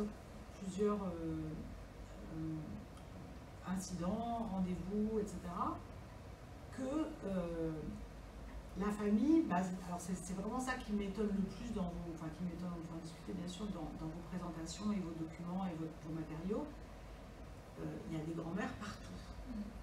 Et en fait, il y a des vieux partout, mais il y a surtout des vieilles partout. Et la matrifocalité, elle est, alors, sûrement qu'elle n'est pas toujours à 3 générations, mais elle est souvent à 3 générations. Donc maintenant, me voilà-t-il pas en train de travailler sur les personnes âgées alors que bon, ce n'était pas mon aspiration initiale, mais finalement, alors, on peut réfléchir à différentes focales et pourquoi est-ce que c'est totalement absent de vos exposés et totalement omniprésent dans le mien. Encore une fois, ce n'est pas une obsession que j'ai puisque je ne l'avais absolument pas et que même c'est un peu encombrant puisque c'est beaucoup moins sexy que de travailler sur les femmes travailleuses, sur les mères, etc. Donc pour ma carrière, ce n'était pas un super porteur non plus. Mais maintenant, je deviens un peu militante de ça puisque autant à Cuba que dans beaucoup de choses que votre génération travaille sur le féminisme, en fait, l'idéal type, alors je sais que tout le travail des féministes a essayé de lutter contre l'idéal type, le programme par défaut du mec blanc, etc. Mais en fait, je vais dire une énorme généralité, pour les féministes, le programme par défaut, c'est une femme qui a moins de 50 ans. Et l'absence qui est dénoncée souvent, je ne veux pas qu'on joue les vieux les jeunes, hein, c'est pas ça mon histoire, mais plus on regarde et plus on voit ça en fait. Et plus on dénonce que voilà, les femmes dans le cinéma, ou la femme vieille, ou je sais pas quoi, ou maintenant que je vais dans les musées, je commence à regarder un peu plus aussi.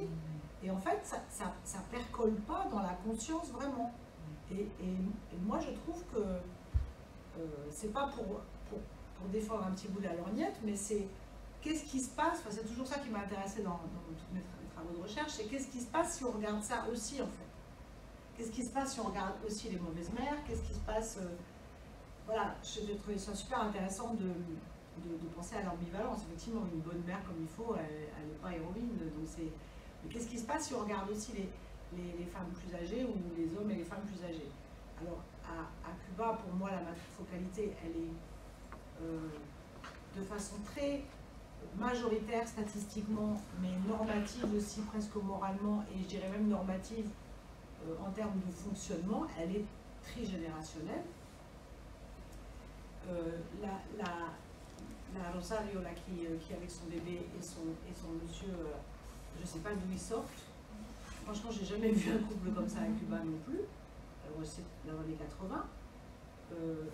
L'impression que ça m'a fait à moi, et c'est pas que je connais tout, mais ça m'a fait l'impression de la promotion de la famille moderne, un peu comme la dame avec son tablier et la cocotte minute.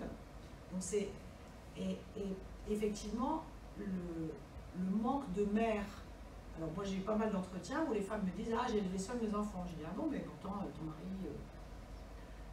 alors peut-être que le mari était tellement inutile qu'effectivement elle l'avait presque oublié, mais en fait quand elle dit « J'ai élevé seul mes enfants », c'est dire « Ma mère n'était pas là ».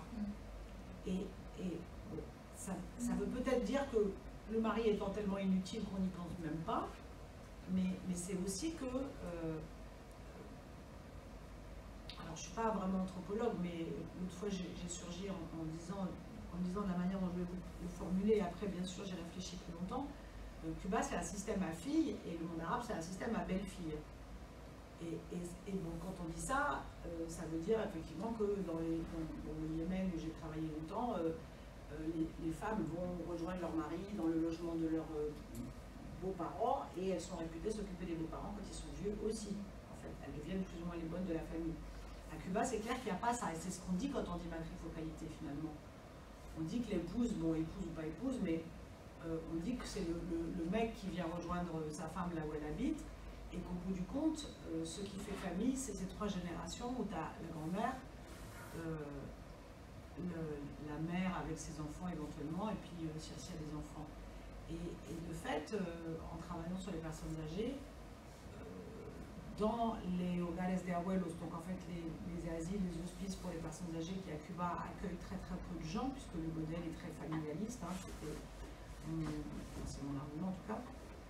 Dans les hogares de abuelos, il y a 2/3 de mecs, 71% d'hommes, alors que statistiquement, plus on vieillit, plus il y a de femmes, parce que les hommes ont une mortalité bien antérieure. Et à Cuba, même si l'écart de mortalité entre les hommes et les femmes est pas aussi grand qu'en France, qui s'est beaucoup réduit, le fait qu'il y ait une grosse majorité d'hommes dans les modèles de abuelos, ça montre cette matrifocalité où les mecs tournent en fait et à la fin ils se retrouvent comme des cons sans famille pour s'occuper d'eux vraiment.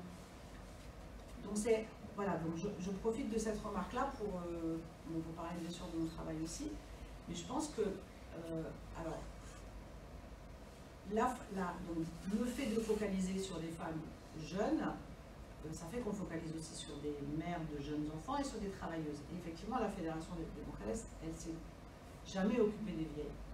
Même si les militantes initiales, alors moi je veux bien être démentie, hein, je dis des choses comme ça, mais j'ai demandé, en fait, elles n'ont rien à faire des vieilles. Les militantes initiales, elles ont vieilli, hein, puisqu'il y en a qui sont bien sûr mortes et pour autant, c'est la mujer trabajadora, c'est vraiment l'obsession d'aller faire travailler les femmes, d'aménager. Alors moi, je crois qu'il y a eu pas mal d'aménagements qui a été fait quand même pour faciliter le travail des femmes, les crèches, on peut toujours dire qu'il n'y en a pas assez, il y en a sûrement moins depuis les années 90, mais dans les années 80, la plupart des femmes travailleuses, pour l'État, donc comme elles le sont pratiquement toutes, avaient des places en crèche. Donc on a fait ce qu'il fallait grosso modo pour la mère travailleuse en fait. Alors on a fait ce qu'il fallait, moi je regardais là justement parce que récemment j'ai épluché une publication qui vient du Centre d'études démographiques de l'université et là il y a plusieurs textes en fait où il y a une corrélation assez forte entre la maternité et la non-activité des femmes. Il y a un vrai gros problème, ça je peux vous donner des chiffres parce que j'ai pas mal regardé ça. En fait, il y a un gros problème de taux d'activité des femmes. Donc cette publication-là, des Blanca Moretron, je ne sais plus quelle année c'est, elle fait une corrélation. C'est une corrélation, hein, c'est pas une explication, c'est une corrélation entre le fait que les femmes soient mères et qu'elles aient un taux d'activité assez bas. Et le taux d'activité des femmes, malgré toutes les politiques d'activation, de promotion des femmes, etc., il est resté assez bas finalement à Cuba. Il y a un gap important, il y a un écart important avec le taux d'activité des hommes.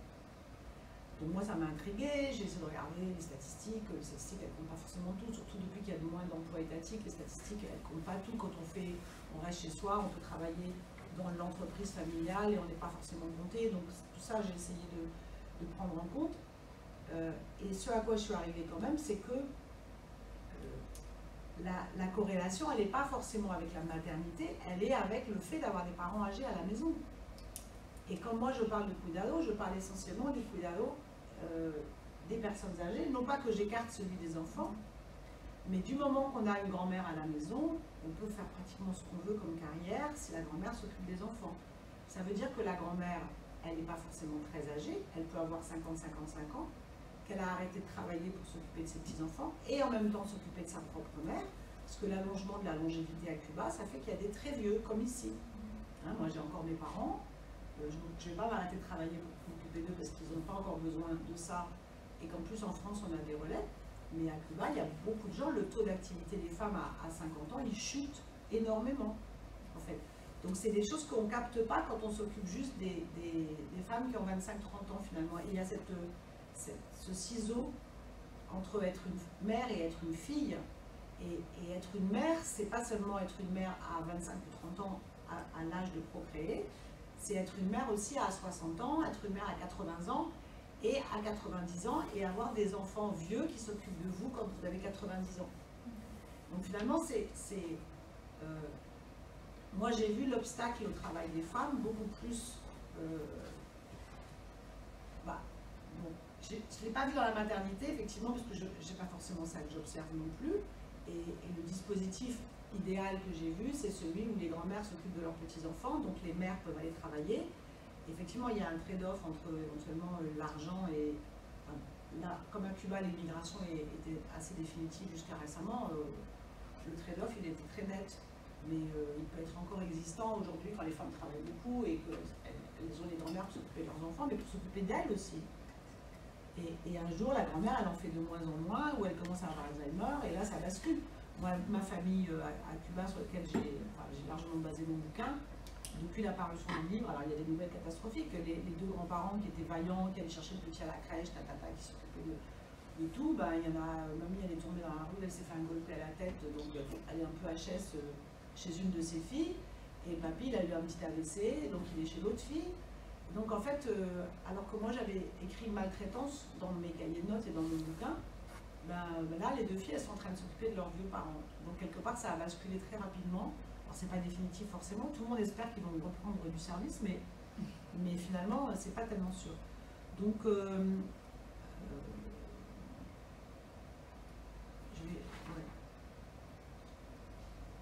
voilà, donc je pense que finalement, ce regard sur Cuba, à travers mon travail de recherche, moi je ne travaillais pas du tout sur la France et elle m'a fait porter un regard en retour aussi quelque part sur la France et voir derrière les lignes, un peu comme j'avais d'abord pas vu et ensuite vu à Cuba, voir derrière les lignes finalement beaucoup de personnes âgées, très âgées, qui occupent et qui préoccupent aussi des gens de mon âge. Parce que mon âge, c'est l'âge auquel les parents, dans le meilleur des cas, s'ils ont survécu, s'ils sont encore vivants, etc., commencent à battre un peu de l'aile et ont besoin de plus d'aide. Alors bien sûr, en France, on a beaucoup plus de dispositifs d'aide, mais vous savez probablement, si vous avez des parents ou des grands-parents très âgés, qu'il y a quand même quelqu'un qui doit s'y coller, qui doit organiser l'emploi, qui doit vérifier, qui doit voir que mince, elle n'est pas venue aujourd'hui parce que son propre enfant est malade, je ne sais pas quoi. Donc en fait, c'est quand même un travail important, on parle de plus en plus des aidants familiaux, etc. Et donc moi je pense que l'absence de grand-mère dans vos... moi je n'étais pas venue pour faire les commentaires, mais on n'a qu'à discuter. Après je peux vous dire plus de choses si ça vous intéresse de poser plus de questions, mais l'absence de grand-mère dans vos travaux m'interroge énormément. parce que dans la génération, celle de Rosario, là, qui a dû être née dans les années 60, peut-être que sa mère est partie, en fait, en la laissant seule avec sa propre grand-mère, quelque chose comme ça. Mais il n'y a pas de grand-mère dans le paysage du tout. Alors, est-ce que c'est un parti pris des films ou des œuvres d'escamoter les grand-mères? Est-ce que c'est vous qui les avez escamotées? Ou est-ce que c'est juste le petit pourcentage de la population où il n'y a pas de grand-mère du tout? Alors, chez vous, il y a des grand-mères, en fait. Oui, mais bon, là, c'était le biais de la présentation aussi en mix, mais... Voilà, il y a des grand-mères parce qu'il y a la mère de la mère. En fait, c'est pas forcément la grand-mère de la petite fille, enfin, en tout cas, vous ne l'avez pas présentée comme ça, mais il y a la mère de la mère. Donc, il y a quand même une filiation féminine qui se joue. Ça dépend un petit peu. Mais c'est vrai que moi, je ne suis pas capable de parler de toutes les Caraïbes non plus. Hein. Enfin, j'ai lu pas mal de trucs, mais... voilà, et donc, juste pour finir, pour qu'on commence à discuter, donc, vous le savez probablement, à Cuba et je pense à la Martinique, je vais découvrir la Martinique parce que j'ai commencé à encadrer une doctorante qui travaille sur ça à la Martinique. Alors là, il y a une vraie grosse contradiction, c'est que les politiques de cuidado, de care, elles n'ont rien prévu pour les vieux en fait. Moi, je fais le contraste avec ce qu'elles ont prévu pour les enfants. C'est pas idéal, ok, mais au moins il y avait des trucs qui étaient prévus. Effectivement, c'était l'idée de libérer les femmes jeunes et travailleuses pour la production et pour la révolution. Même si c'est là des rôles qui sont restés quand même un peu subalternes, c'était quand même pas rien. Ça a produit des effets énormes. Moi, je connais mamie, justement, dans ma famille, elle a bénéficié de la promotion Bettencourt. Là, elle est arrivée à La Havane. C'est une femme mulâtre. Moi, je n'avais pas vu qu'elle était mulâtre parce que j'ai pas l'œil là-dessus, mais bon, elle est mulâtre, elle est de plusieurs générations et elle était bonne et sa sœur aussi était bonne. Donc, elles ont quand même beaucoup bénéficié de cette promotion-là. Donc, les femmes travailleuses ont profité et puis elles se retrouvent piégées à 50 ans où plus elles sont milieu populaire et plus leurs mères les ont eu tôt, puisqu'il y a quand même un engendrement assez précoce des jeunes filles et du coup elles se retrouvent un peu piégées à s'occuper des vieux et là c'est vraiment le test en fait. Donc moi ce que je vois c'est pas tant la bonne mère que la bonne fille. Hein. Et la bonne fille, est-ce que tu vas t'occuper de ta mère ou pas? Et donc la bonne quelque chose, c'est plutôt la bonne fille qui va... Alors maintenant, sur l'avortement, je vais juste arrêter là. Sur l'avortement, je ne sais pas si c'est un sujet tabou, je n'ai jamais réfléchi à la question, mais je sais que d'après les statistiques officielles à Cuba, il y a 40% des grossesses qui se terminent en avortement, entre 40 et 50%. C'était plus encore il y a 20 ans, je pense. Donc, pour que ça reste un tabou, il faut bien le cacher parce que ça fait beaucoup. Mais à l'époque, pendant les années 80, c'est ça. C'est le premier film. Les années 80, il y en avait beaucoup encore. Il y en avait déjà énormément en fait. Et ça, c'est. J'ai pas fait tout l'historique des statistiques, mais c'est possible que ça ait été tabou. Enfin, je ne conteste pas que ça le soit parce que je n'ai pas réfléchi à la chose. Mais vu la massivité du phénomène, c'est un truc super intéressant à regarder parce que en France, c'est un quart des grossesses qui se terminent en avortement. C'est déjà beaucoup. Moi, j'ai été surprise de savoir le chiffre. Mais à Cuba, c'est presque la moitié. Donc, ça veut dire que le tabou, il est d'autant plus violent, en quelque sorte, que la plupart des femmes ont dû le subir, l'acter d'une manière ou d'une autre plusieurs fois dans leur vie, en fait. Voilà, je m'arrête là. Est-ce qu'il y aurait des questions dans la salle?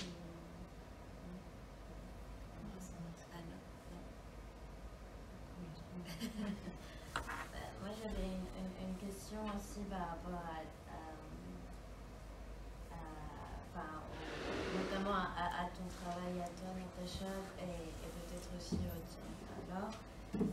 C'était aussi la question des masculinités parce qu'en effet l'image du père absent est quelque chose d'assez fort dans la représentation de la masculinité noire. On avait reçu Mara Viveros qui travaillait sur la masculinité et en effet lorsqu'on travaillait sur la paternité en Colombie et elle disait que le bon père c'était le bon père blanc qui était le père pourvoyeur, qui travaillait pour donner de l'argent à la famille. Et du coup, le mauvais père, c'était le père noir qui très vite abandonnait en fait sa famille et qui n'était pas le père pourvoyeur. Et du coup, voilà, elle essaie de déconstruire ce stigmate qu'on donne au père noir, mais du coup, voilà comment ça se travaille dans ces fictions-là. Alors déjà, il y a tout un discours souvent assez ironique sur l'association entre virilité et pluripaternité qui apparaît dans les textes sur le fait que, qui est parfois eu pour effet après de créer des mouvements, alors pas forcément masculinistes, mais d'hommes qui voulaient recréer une virilité autour d'une bonne paternité qui était faite sur le modèle blanc. Alors en tout cas dans mes textes, alors, il y a un jeu, par exemple, chez l'écrivaine Gisèle Pineau, elle a écrit un texte qui s'appelle Scandi et des poussières, où elle reprend complètement la caricature de la welfare queen, comme aux États-Unis, donc de la femme qui a 7 enfants, je crois, de 7 pères différents, et qui a du mal à s'en occuper, qui est assez défaillante. Alors c'est un texte assez gênant, en fait, moi, quand je l'ai lu la première fois, parce qu'il réutilise beaucoup de clichés. Alors, il retourne complètement tous les discours sur la masculinité noire, parce que dans ce cas, là, c'est un désir féminin que d'évincer les hommes à chaque fois, là, avec un désir masculin pour le coup de s'investir, qu'elle va, elle, renvoyer à l'histoire de l'esclavage. Alors, le twist final, c'est qu'on comprend que la famille, ce quartier, l'endroit où est basée sa maison, c'est un endroit sur lequel se trouvait une communauté d'esclaves marrons pendant l'esclavage, qui s'étaient donc enfuis avec leurs enfants, et donc il y avait notamment une esclave qui avait, après avoir s'être fait arracher tous ses enfants par le maître, avait mis fait naître son premier enfant libre sur la plantation, et qu'il avait été tué parce que les esclaves avaient été rattrapés. Et donc il y a cette idée qu'en fait cette welfare queen, en fait, elle est juste hantée par cette histoire on lui arrache son enfant, et on a arraché son enfant à la personne qui vivait là avant elle. Et donc ça laisse aucune place ici à la masculinité. Alors de toute façon, il n'y a pas un discours, c'est un discours assez aussi ironique sur les masculinités, notamment sur, par exemple, chez Jamaica Kincaid, l'idée que l'avortement, ce serait aussi une manière de se venger un peu de ce désir de virilité par la pluripaternité. Donc c'est une manière de prendre un peu le pouvoir aussi, de fermer cette porte-là. Mais pas du tout un désir de donner une meilleure image des pères, vraiment pas en tout cas dans les textes. J'avais aussi une autre question par rapport au texte que tu nous as lu. Moi aussi, pour mon master, j'avais travaillé un peu sur les violences féminines, mais en Argentine. Et il y avait eu... moi, j'avais l'impression de retrouver des figures mythiques de la mythologie gréco-romaine, du coup, Médée qui tue ses enfants, ou même Pénélope quelque chose de... Et ça me paraissait très bizarre parce que à la fois c'était pas du tout dans leur imaginaire, et moi je pouvais pas m'empêcher de voir ça. Du coup, comment tu lis est-ce que toi aussi tu vois cette espèce de figure un peu mythique comme Médée, ou voilà, et comment tu essayes peut-être de les rattacher à d'autres imaginaires que les occidentaux, en fait. Est-ce que je peux poser une question complémentaire? Ça m'a quand même frappé cette histoire de... Il n'y a pas de bonne mère, même pas dans l'horizon en fait normatif ou imaginaire. Ce serait quoi la bonne mère? Ce serait une mère blanche? Ce serait... Est-ce que c'est finalement une maternité impossible? Visiblement, ça n'incrimine pas les femmes elles-mêmes qui sont empêchées en quelque sorte, si je comprends bien. Mais du coup, ce serait quoi une bonne mère? Ce serait une mère qui ne serait pas noire? Ce serait une mère... dans ces textes? Dans les textes et dans l'analyse aussi. Ouais. Il est où l'horizon Une bonne mère, là, c'est les critères que je présentais, c'était une mère qui n'est pas... un personnage qui n'est pas...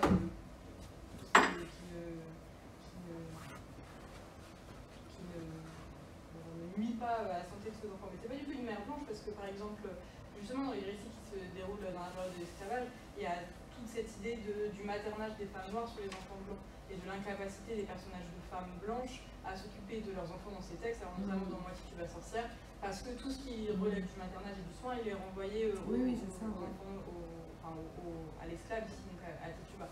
Donc c'est pas du tout lié à ça, et puis bon, le contexte fait que dans les textes, par exemple, de Marie Scandé ou de Gisèle Pineau, il y a assez peu de personnages blancs, donc c'est pas vraiment autour de cette opposition-là que ça se joue. Et donc voilà, les seuls modèles de bonne mère qui pourraient exister, c'est des personnages de fiction. Donc ça veut dire que des personnages, des imaginaires, il y a un imaginaire de la bonne mère, il y a une réalité des maternités défaillantes dans ces textes. Mais je ne pense vraiment pas que ce soit... voilà. D'accord, c'est pas du tout raciste, pas ratio. Non. Et pour répondre à ta question sur les personnages mythiques, alors c'est vrai que dans tout ce qui est récit d'esclavage sur cette figure infanticide, je pense que vraiment la grande référence, c'est vraiment la femme esclave infanticide qu'on voit apparaître dans les slave narratives, dans les new slave narratives. C'est vraiment la première référence parce que c'est celle qui revient le plus même dans les textes contemporains. La figure de Médée, elle réapparaît. Alors, c'est assez facile dans mon cas, quand il y a des références mythologiques, même de mythologie extra-caribéenne, de les rattacher parce que, alors, par exemple, Gisèle Pineau, c'est quelqu'un qui elle a beaucoup réécrit, elle utilise beaucoup le terme du tragique, et notamment de la tragédie grecque, parce qu'il y a toute cette réflexion sur l'idée d'une lignée hantée, d'une lignée qui paye pour des crimes très anciens faits par quelqu'un d'autre. Et ben, en fait, ça c'est complètement tragique, et assez souvent elle fait des références plus ou moins évidentes à la tragédie grecque. Donc pour le coup, je le fais, je pense que c'est des figures auxquelles je renvoie que dans le cas de Gisèle Pineau, parce que c'est vraiment elle avec qui c'est le plus explicite, même chez Jamaica Kincaid, elle utilise aussi, elle appelle ses enfants Perséphone, c'est très explicite. Mais quand ça l'est pas, en général, c'est assez annoncé quand il y a vraiment un intertexte mythologique ou tragique derrière. Je voulais savoir, je vais poser ma question après. Justine remarque, les couvertures des différents livres, en fait, ils se ressemblent un peu dans l'esthétique. C'est une vraie question parce que je trouve que les couvertures, alors en particulier des œuvres de Gisèle Pineau qui est publiée chez Mercure de France, sont horribles. Je ne sais pas si vous en avez pensé, mais elles sont très kitsch. Elles sont, on dirait des images libres de droit. Et je me pose souvent la question de est-ce que. Alors, les versions proches, c'est un peu moins grossier en général après, mais j'ai pas eu l'occasion de faire ce travail sur les éditions. Et je sais que chez Marie Scandé, c'est un petit peu mieux, mais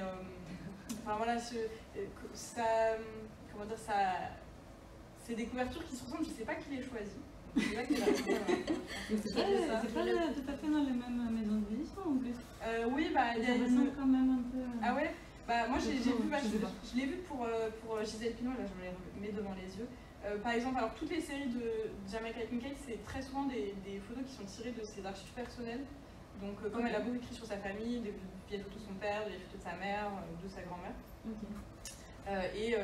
Voilà, non, moi c'est celle-ci là, de Sang, vie et des poussières avec la femme qui se tient le ventre comme ça, que je trouve vraiment très très kitsch.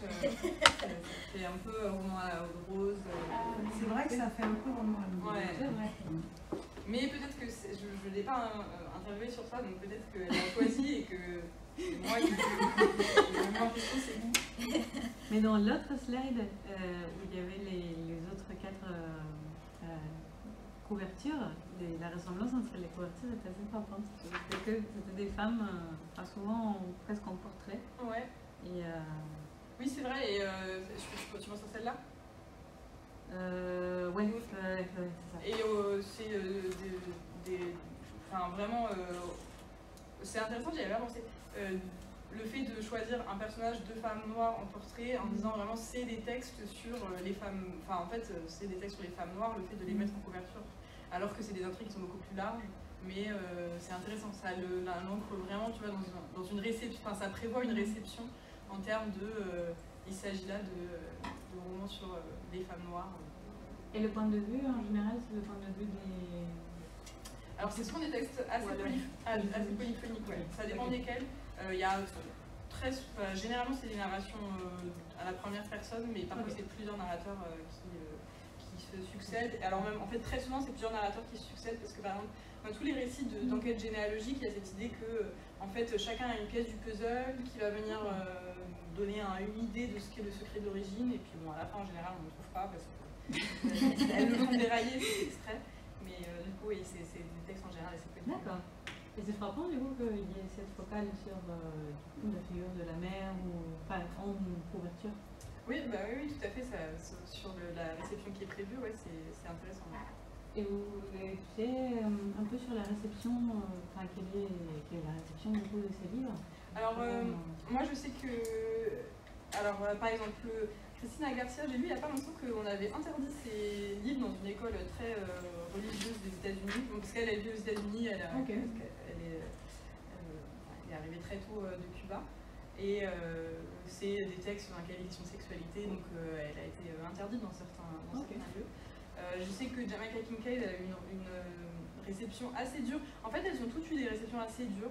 Maryse Condé, elle commence à avoir vraiment sa popularité, mais ça a mis du temps et elle a été très amère pendant longtemps aussi de manque de reconnaissance du monde éditorial français face à ses œuvres. Bon, là, maintenant, ça a quand même pas mal changé avec le prix Nobel alternatif en 2018. Mais moi, je trouve ça. Ce qui est intéressant avec les réceptions, c'est que par exemple, j'ai remarqué quelque chose dans par exemple, les dédicaces ou les séances quand il y a des nouvelles sorties, il y a tout un pan de la réception qui est une réception très identificatoire de la part de femmes. Donc par exemple, j'avais assisté en Guadeloupe à la présentation d'un roman de Gisèle Pineau, et en fait c'était vraiment des femmes qui disaient ça comme une enquête sociologique sur l'abandon des hommes, sur la situation qui leur était faite, et donc vraiment quelque chose de très très identificatoire par rapport à une lecture qui à côté va être beaucoup plus littéraire, parce que l'enjeu derrière il n'est pas que sociologique. Donc je pense que elles ont été, Maryse Condé et Gisèle Pineau, elles ont été assez, elles ont eu des réceptions virulentes aussi parce qu'elles mettent en scène des fortes violences et qu'on leur a reproché de donner une très mauvaise image aussi, alors de la Guadeloupe parce qu'elles sont toutes les deux guadeloupéennes, avec ces histoires d'inceste, en fait de toutes les violences inter-insulaires, quoi. Alors que dans les textes des grands, des Césaire, des Chamoiseau, c'est vraiment une réflexion sur la communauté, mais positive en fait. Et là, c'est une réflexion sur la communauté négative. Et ça a joué dans des réceptions qui ont pu parfois être très virulentes mais quelle image vous donnez de l'île avec toutes ces histoires de... Parce que c'est vrai, il y a des histoires de violence sexuelle partout, c'est pas du tout une vision positive de leur site, c'est une vision très intense, quoi. Et ça joue dans les réceptions. Et j'avais une question similaire du coup pour Laure. Je voulais savoir si on savait pourquoi ça avait été ça n'avait pas été diffusé le film de Sala Gomez. Parce que ça n'a pas plu à la fédération, c'est pour ça? Il n'y a pas de document qui atteste ça, mais il y a des témoignages, différents témoignages rapportés par différentes personnes, du coup ça semble assez crédible. Et après, un autre truc intéressant, c'est si on regarde toutes les publications de la revue Cine Cubano sur plusieurs décennies, dans les années 60 ou 70, il parle très peu d'elle, en fait, il parle très peu de ses films. Donc ce film-là, il ne parle pas du tout, même le long métrage de Secreta Manera, quand il sort 3 ans après sa mort, ils en parlent assez peu. C'est seulement à partir des années 90 qu'elle est un peu remise à l'honneur en tant que première femme noire. Voilà. Donc c'est difficile de dire exactement ce qui s'est passé, mais ça semble assez probable que le film est paru trop critique à la Fédération des femmes cubaines. Et l'autre film, comment a circulé en fait Je sais pas. L'autre film, j'ai pas d'éléments matériels sur comment il a circulé en fait. Parce que les sous-titres sont en anglais. Ouais, mais il y a pas mal de films, des films que j'ai pu visionner à la Cinémathèque à Cuba, il y en a pas mal qui avaient des sous-titres anglais en fait. D'accord. Mais j'ai jamais eu d'accès à des archives sur vraiment la diffusion des films, donc ça c'est difficile de savoir. Non, c'est intéressant. Est-ce qu'il y a une promotion étatique ou gouvernementale de ces réalisatrices ou pas du tout? Sara Gomez maintenant un peu plus, Marisol Torio pas du tout. Marisol Torio, quasiment personne ne parlait d'elle en fait. Et il n'y a même pas d'article sur elle, même dans Cine Cubano, il n'y a pas tellement de recherche sur elle. Voilà, juste des personnes qui m'ont un peu raconté des rumeurs, comme quoi ça se passait assez mal à l'UCAE, qu'elle se ça qu'elle a arrêté de faire du cinéma. Mais pourquoi exactement, bah, ça je sais pas malheureusement. Oui, il n'y a pas une mise en valeur de femmes qui font la révolution à travers le cinéma. Quoi. Non.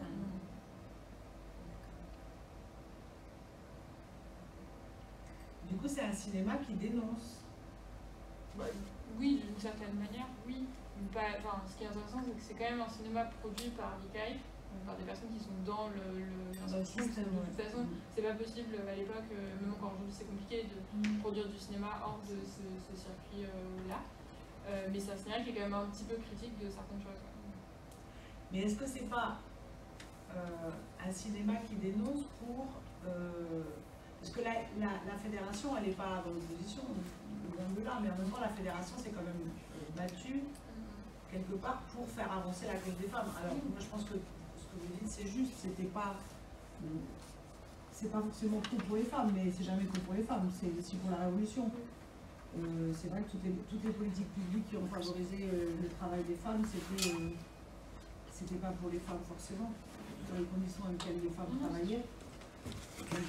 C'est intéressant de réfléchir si ça a été plus cynique que d'autres promotions du travail des femmes.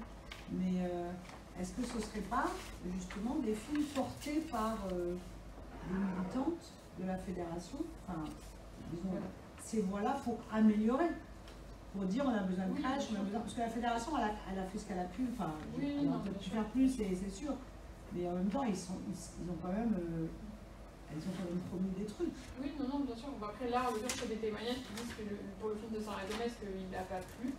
Et Sarah Gomez elle-même, elle n'était pas fédérale, elle n'était pas militante c'est peut-être ça qui vient. Ouais. Voilà. Et après, le film de Maxime Tofrio, c'est je ne sais pas, peut-être, oui, c'est possible. De toute façon, c'est sûr que c'est pas des oppositions franches à la société cubaine de l'époque. De toute façon, c'est pas possible, elles auraient pas pu faire des films si ça avait été le cas. Et je pense que Sarah Gomez, en tout cas, c'est sûr que c'est quelqu'un qui croyait en la révolution. Donc oui, c'est d'une certaine manière, c'est des critiques, c'est pas des critiques pour tout démolir.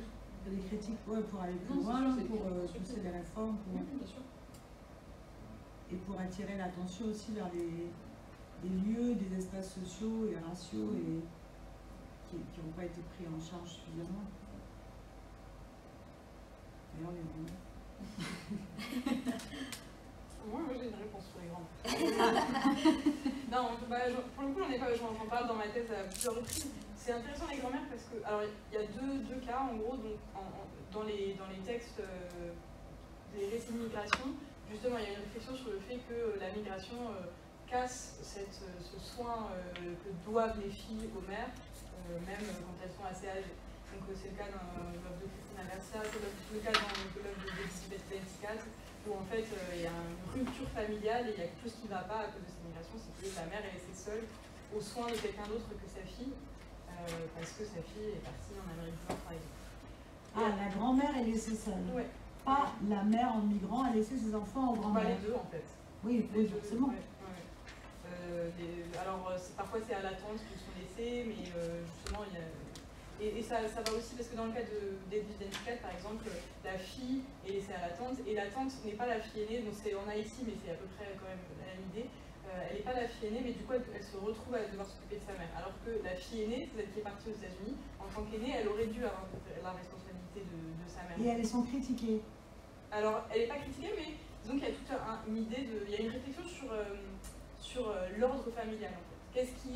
Qu'est-ce qui a été perturbé par la migration, qu'est-ce qui est reconstitué par la suite dans l'ordre du soin. Alors après voilà, moi c'est jamais des Non, mais moi c'est intéressant parce que moi j'ai beaucoup. Voilà. Encore une fois, je travaille que sur Cuba. Il y a ça qui est. Ça dépend qui parle, mais je n'ai pas analysé systématiquement comme ça. Mais les personnes relativement âgées aujourd'hui, elles vont déplorer parce qu'elles ont toujours une longue litanie de fiancés qui sont partis, le père de leurs enfants, parfois leurs enfants.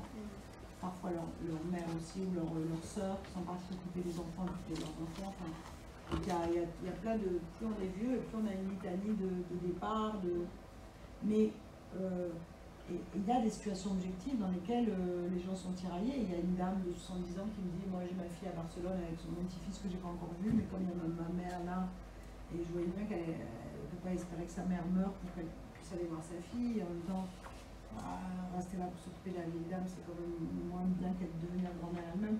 Il y a tous ces tiraillements en fait de loyauté, mais il me semble qu'à Cuba, c'est une hypothèse surtout, mais c'est un feeling plutôt, les migrants ne sont pas, et ça on me l'a dit explicitement, ça ne veut pas dire que c'est vrai, mais si on traite la parole comme une fiction, en fait, les migrants ne sont pas critiqués.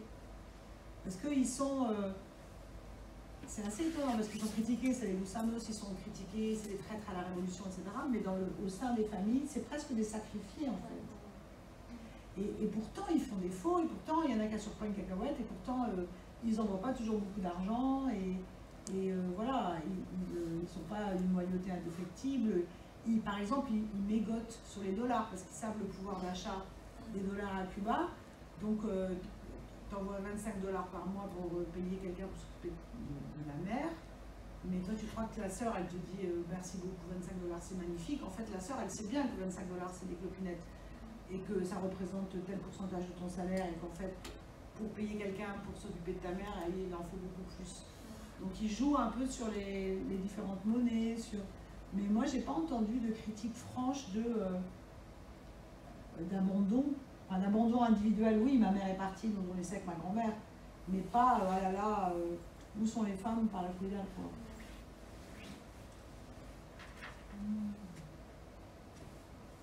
Et j'avais un autre élément aussi sur les grand-mères, justement.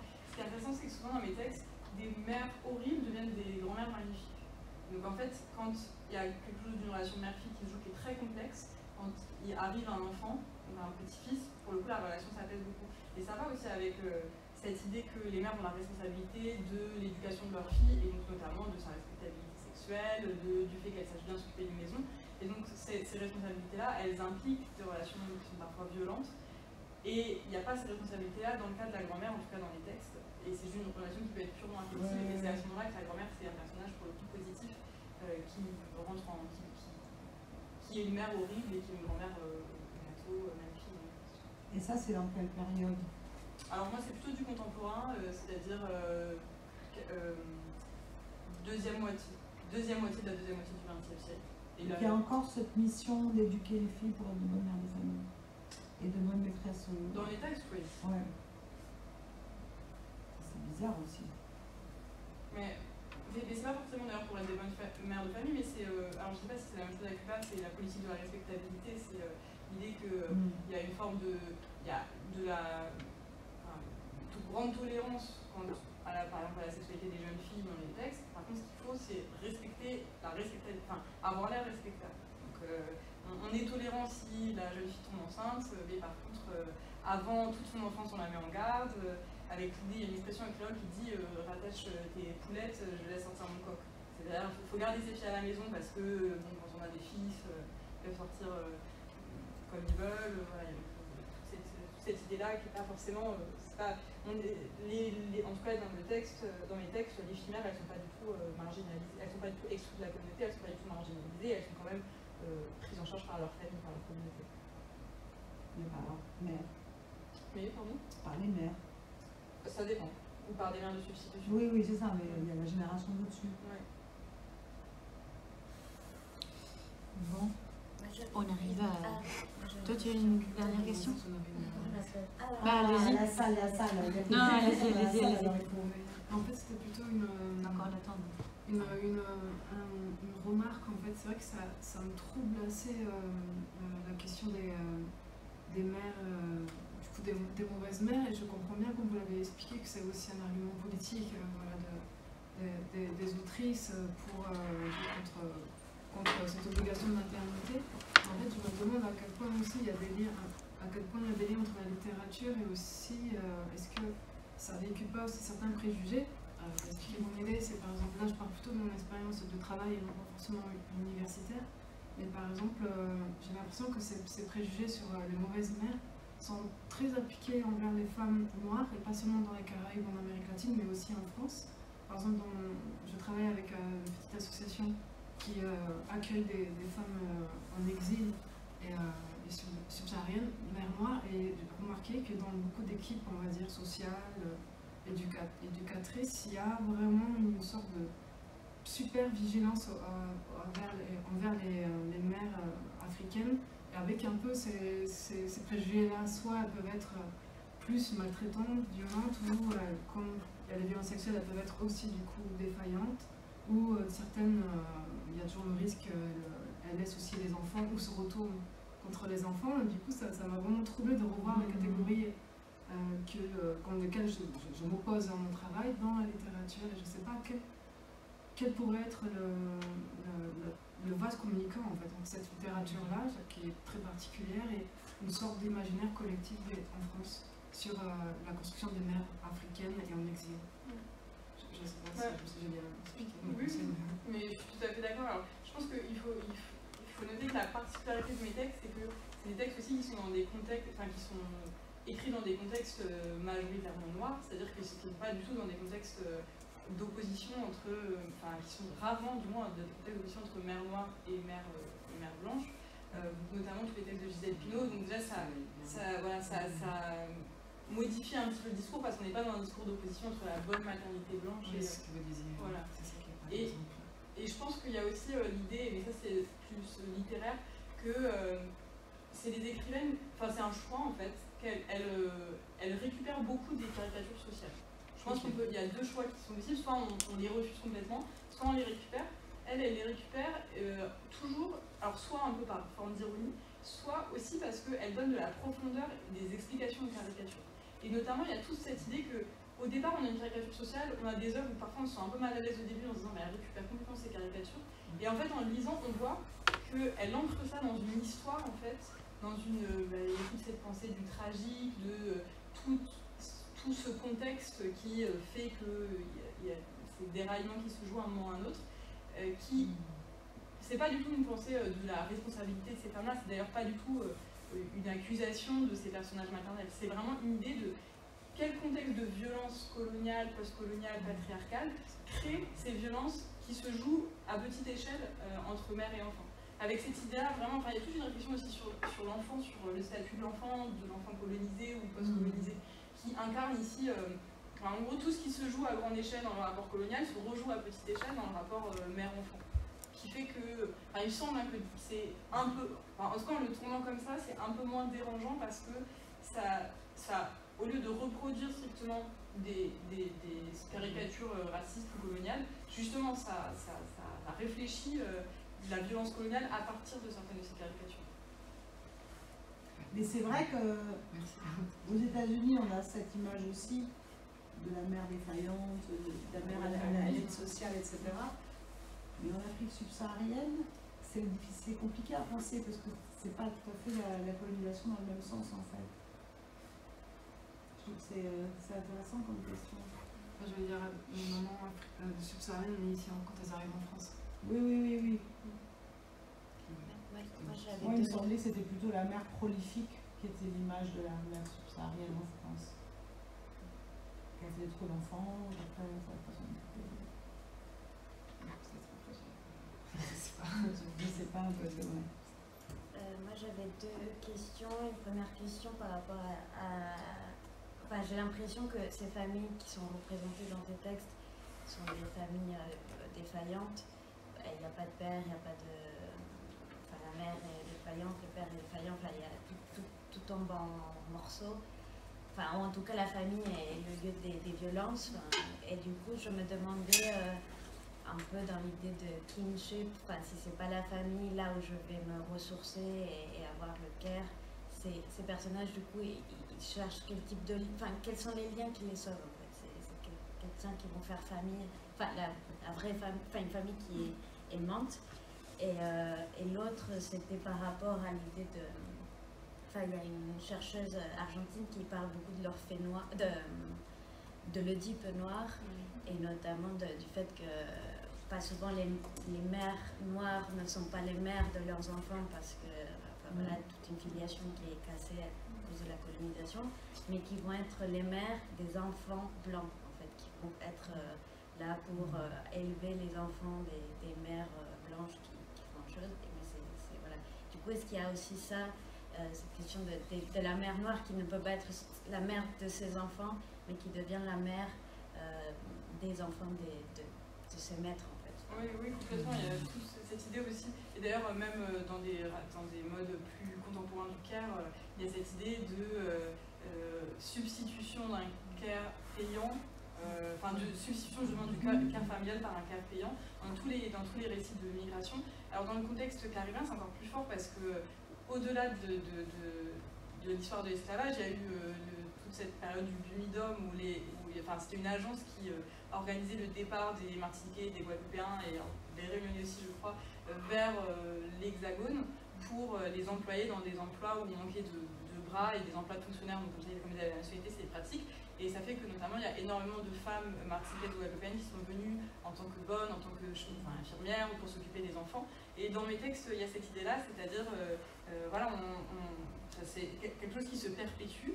Il y a une responsabilité du maternage des enfants blancs par les mères noires qui vient complètement court-circuiter justement la famille. En fait, le lien familial, soit parce que la mère est partie pour être bonne d'enfant. Et il y a tout un discours aussi, par exemple dans l'œuvre de Marie Scondé, Désirada, de la jeune fille qui dit pourquoi préfère-t-elle s'occuper des autres ou s'occuper de moi, avec une réflexion sur ce qu'est la nature, l'idée de est-ce que ce serait pas naturel qu'elle s'occupe de moi, est-ce qu'il y a quelque chose de... c'est assez complexe, mais est-ce que ce care payant, il ne vient pas court-circuiter ce qu'elle me doit en tant que mère dans le texte. Et sur ta première question, tu peux me redire un mot-clé pour que je me rappelle? Oui, c'était par rapport... quel lien amoureux les hommes? Alors ça va dépendre des textes, parce qu'il y a des textes... En fait, je dirais, là, il y a deux générations dans mes écrivaines. Il y a la génération Marie Scondé de Jamaica Kincaid, qui sont vraiment les plus âgées. Alors, Marie Scondé, elle est dans les années 30, si je ne me trompe pas.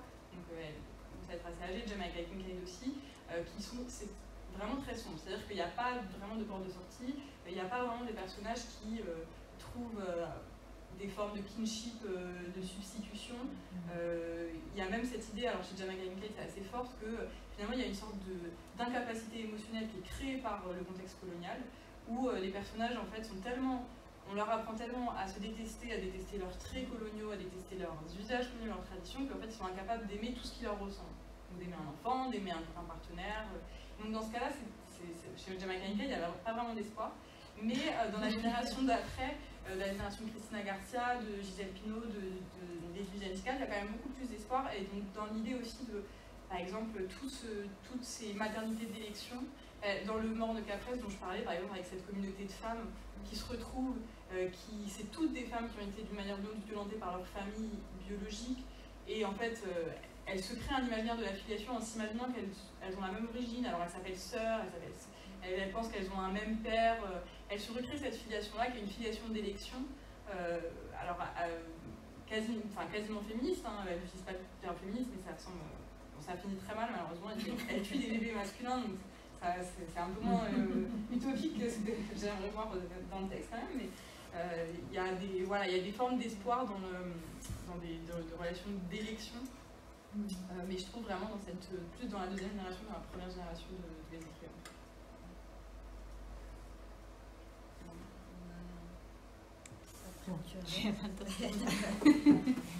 On n'a pas de limite après, mais bon.